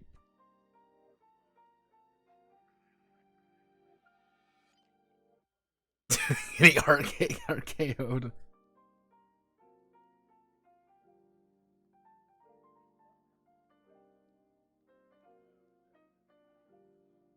This is kind of crackhead shit I'm all about. Yeah, no, GURPS Ring Dream is going to be interesting to delve into a little bit more closely, because I want to talk about it more, because it's interesting. We also have a very old game. Welcome to Crimson Cutlass. Crimson Cutlass is a fucking old game. Very old. 1970 fucking 9 old. This is probably like this is a rewrite. This is the 2018 omnibus of probably one of the first role-playing games. You gotta remember, this is 1979. This is probably one of the first role-playing games to ever come out. And it's a redux of it, but yeah, this is seems pretty huge. As you notice, it is 1,530 pages. In case you want to know why I haven't gone over this one yet, it's 1,500 pages. We're pretty much only going to be going over the fundamentals, but yeah, little large on this one.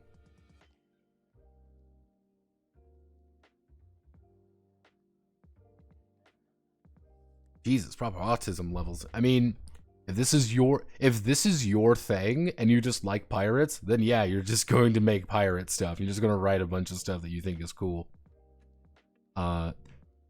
Again, another one of the franchise games. Welcome to the official, actual Sunless Skies RPG. Yeah, there's an official, like, there's an actual official Sunless Skies role-playing game. Did you know that? Did you know that you can't actually get this game anywhere because Skyfarer is, like... Here's the weird thing. To get Skyfarer... Oh, they actually finally uploaded it here. One of the weird things was that you couldn't actually get this for a while because it was exclusive. Where was it exclusive on? It was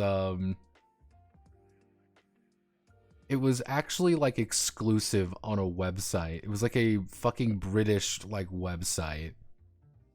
And nobody saw anything about it. And yeah, it's here, it exists. Don't know why they put it on a fucking like news website. What is Sunless Skies?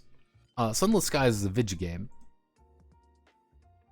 You might have heard of Fallen London before, or Sunless Sea. Sunless Skies is the sequel to Sunless Sea, which is all set in the Fallen London universe. It's a game, this is a game about flying a train through a very weird world. And when I say flying a train, I'm not lying. You fly a train. Yeah, shit's weird in Fallen London. It's not bad. It was just very weird that it was exclusive on a British fucking like game. It was what was it? It was released on a British like news website as an exclusive. And that was like the weird thing is, it's like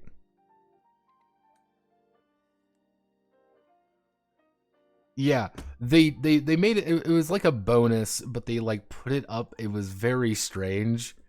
What were some other ones that what's this? What's this, Notepad? Why do you have this? Oh.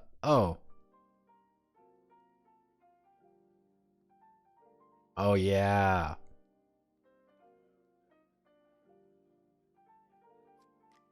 Oh yeah. The RuneScape RPG. Yes, there is the official RuneScape RPG. Do any of you remember the official RuneScape RPG came out? Yeah, it... Yeah, this is another one that I've been meaning to go over.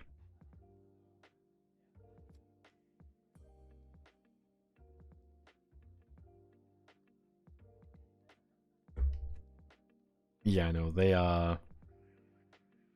yeah, it's, one thing I'm a little bit worried about here is that it's by Steamforged Games. Steamforged Games kinda, Steamforged Game is debatable in quality. Let's just say that. Will be very nice. Yeah, we've got there's quite a few different games out there that I have in my big list of random stuff that I would want to go over. And I'd like to go over stuff. We did actually get a brand new game from our boy Sang. Yes, Sang, our Japanese translator man, our Dewong expert, has actually uploaded a new game for us to take a look at. So,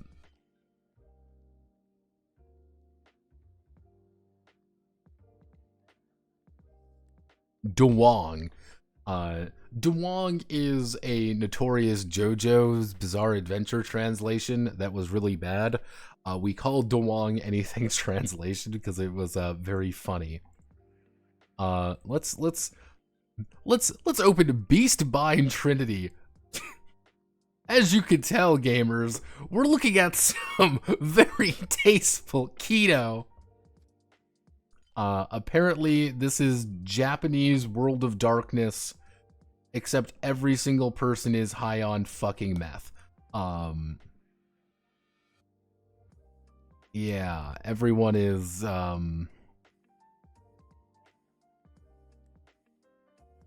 yeah, things are a little weird, apparently.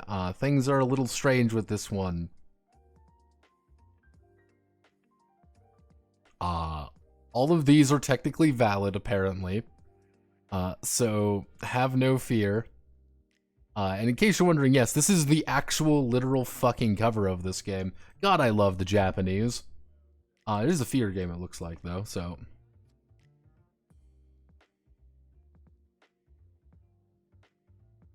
Lukewarm tag. Japanese should be banned from ever trying to imagine stuff. All I'm saying is, Lord Caven, there's a million OSR games out there, and I have no desire to go over any of them, because they all look boring as shit. One JTRPG comes out that uses the exact same system as the last four, I am more infinitely, interested in it. Literally because they are way more interesting than us. This is one thing I usually don't like saying. Like,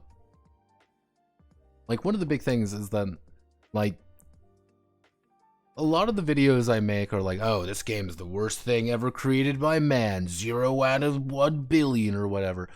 But, like, the truth of the matter is, like, a vast majority of the games I go over, I have the very decisive opinion of being, yeah, it's fine, I don't care for it, because it's just boring. Like, there's a lot of games that are just boring out there. And I would rather have a game that is actually interesting. Yeah, the worst fucking thing you can be, to me, is just mediocre. Exactly. It's just decisively mediocre. There's nothing interesting to talk about, or there's nothing interesting to do. That's why I don't like doing OSR stuff. Because OSR stuff usually don't even have a fun story to tell with it, with its existence. Most of the time it's like, yeah, it's a thing that exists, I don't care. Okay, wow, everyone, it's another B&X shit brew. Let's load her up. It's another one. Where is the one that I got the other day?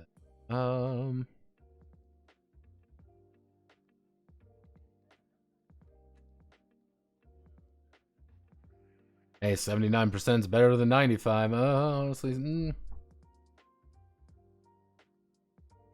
Man, that's what I do. What am I actually... What am I looking for?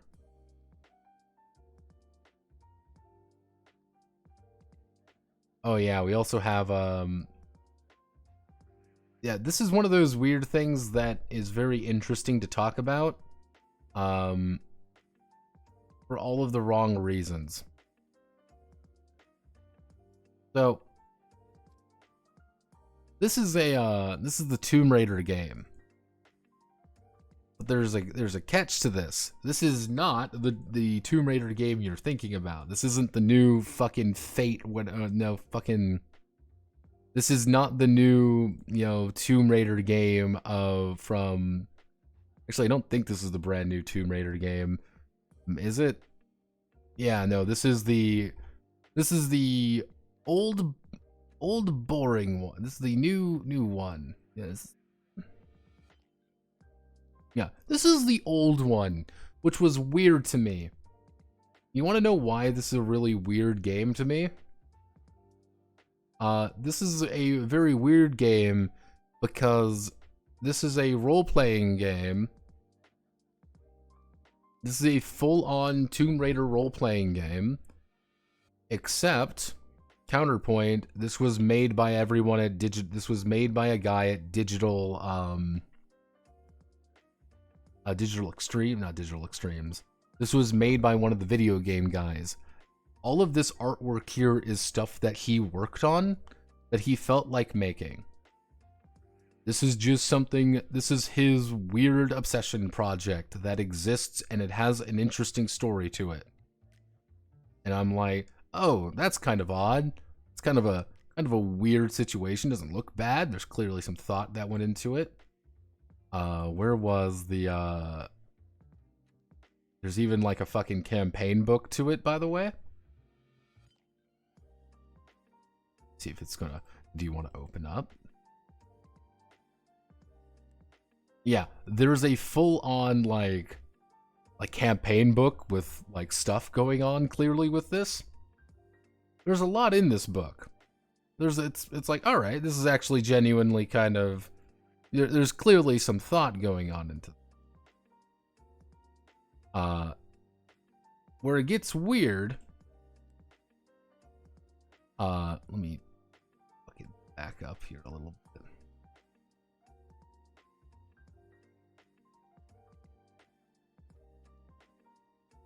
What gets weird about this one is that it's a tabletop game by these guys that came out like a year and a half ago. So let me I talked about this before.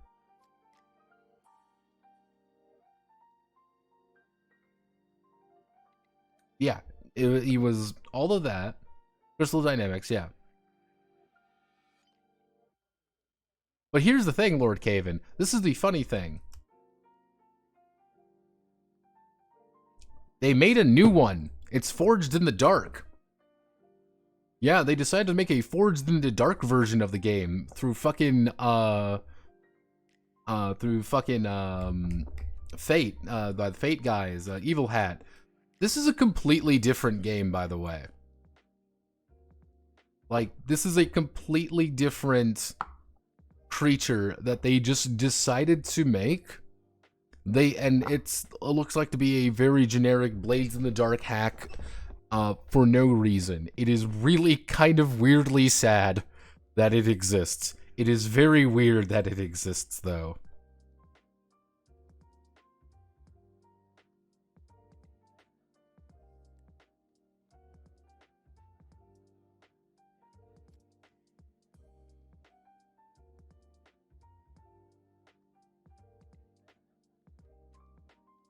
Yeah, the new one looks very, we got an IP, we're gonna do this.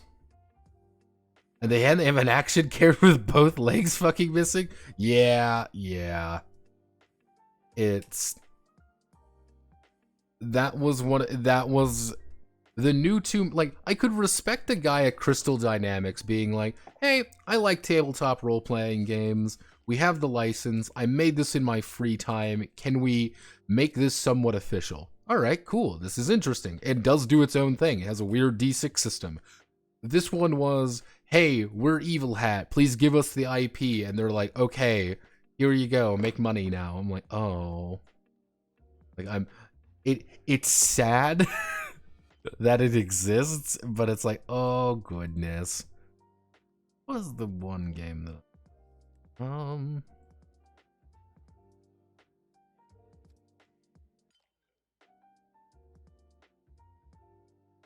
Money printing beam, go. Yeah, pretty much. Where was the one?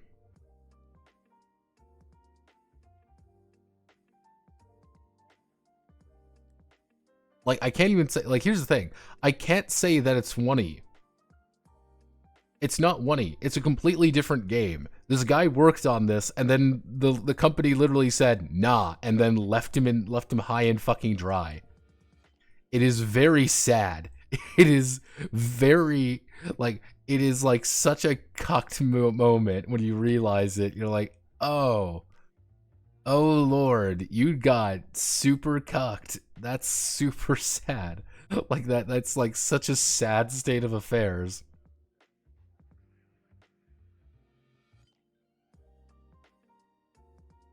Did I put this?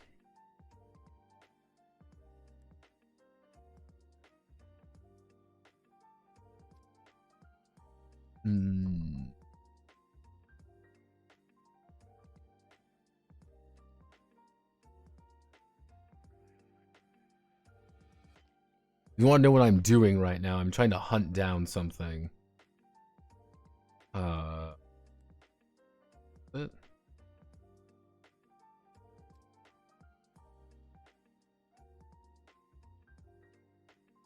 Nope, that's not it either. That's definitely not it. Fuck did I put this stupid thing?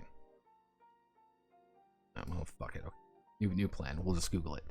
Well, I found another thing as well. Someone brought this to my attention. This is I'm not even going to attempt to pronounce this game. This was the first Polish role-playing game, made in 1993. This is a game that exists, and this is a Polish game. It's very odd. I have no idea what the fuck it's about, really. I just know that it's very Polish. It is literally called the Crystals of Time. Where?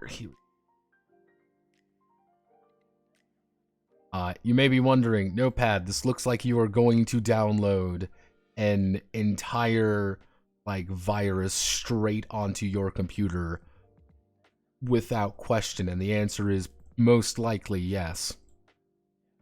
However, this is something that the world must know about, and I want to show people some of these things. Again, we're getting into schizo hours, everyone. Easy. You just said crystals.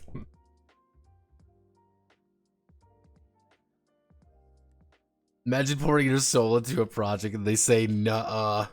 Crystal.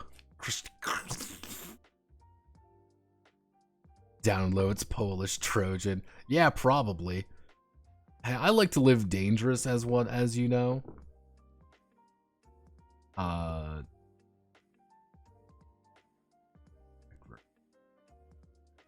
So, to give you an idea, this is Crystals of Time, and in case you're wondering, this is a sick-ass cover. I looked at this, I'm like, alright. Formatted like a fucking textbook. However, unlike Spell of the Black Magician, which was made by a crazy person, this game kinda looks pretty baller. Again, no idea what it's about. I think it's a D100 game. I'm like 95% sure it's a D100 game, but man, they don't give a fuck. I can respect it. They don't give a fuck.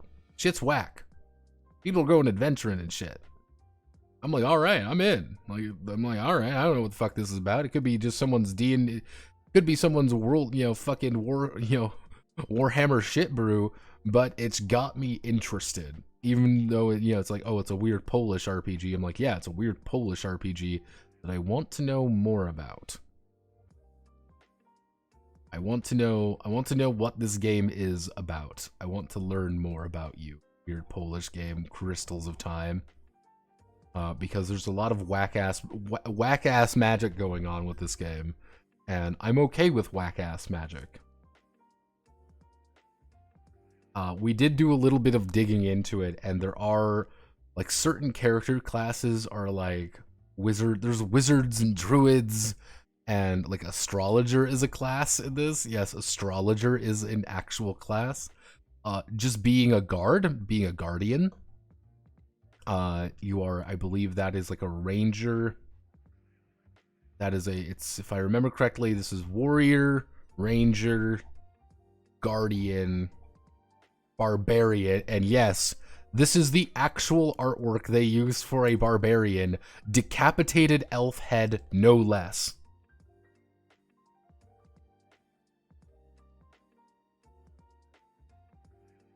You should try it. Never played it, but it was jazz in late 90s. Oh, Kaven, you're Polish. That makes sense.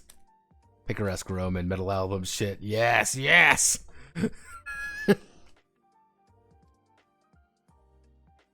Yeah, like, the Polish industry of tabletop role-playing games is a really unique one, and I would really like to delve more into them. This is a knight, paladin. Yes, also, if you want the fucking Rizzler, the Rizmastered fucking man, look at that man. Look at this man. This is 100% Polish supremacy right here. You may think you're cool, but you're not as cool as that guy. I believe, I can't remember. This was like Dark Knight. There's a bunch of like just seemingly random classes. And that's why I'm thinking, like, I think it's a D100 game because of some of the way this is written. I've just kind of gone through, yeah, this is just an assassin, by the way. I actually thought this was ninja for a minute.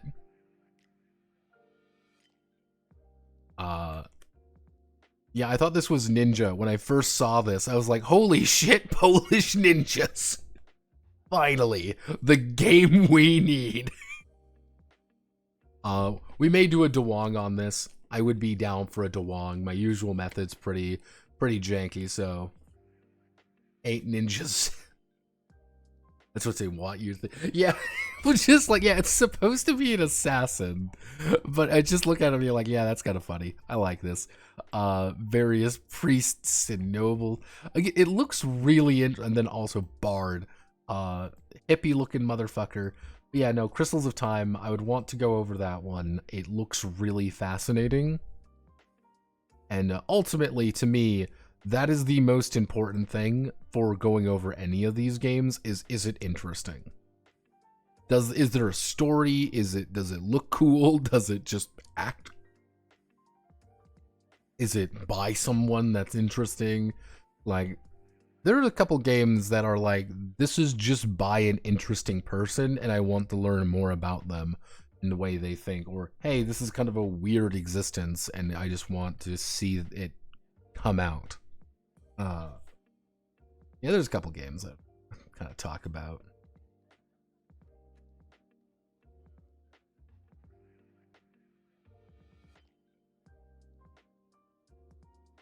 Yeah, no, there's one thing that I thought was actually very interesting about Crystals of Time as well. This is the mini version with no images.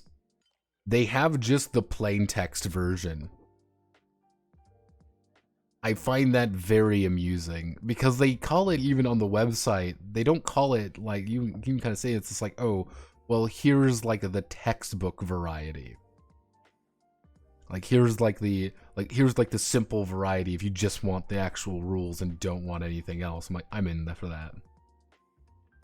It's mostly text anyway. You know, I'm just like, I'm okay with that being like, oh yeah, here's a really small version.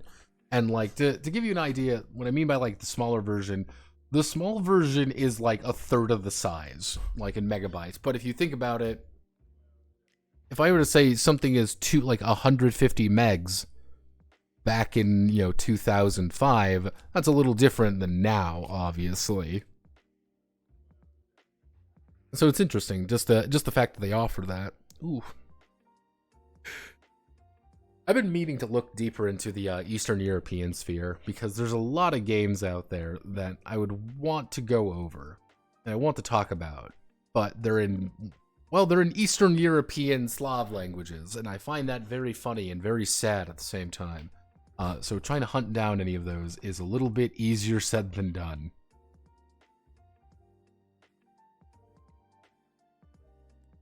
So my throat is dying. So I'm going to call it here for everyone. So thank you all for coming by. Have a wonderful rest of your night. Godspeed, good luck. Hope to see you again. Most likely, Witcher's Author RPG. No, I have not. I have not seen that. It looks interesting. I will make sure to look that up after we're done here. But thank you all for watching. Godspeed, good luck. Have a wonderful rest of your night. I am going to die internally now and eat the last of my coffee cake that I made the other night. Because I had a fey mood come over me and I made coffee cake at 2:30 in the morning. Because my life is falling apart. So, thank you. I am, as they say.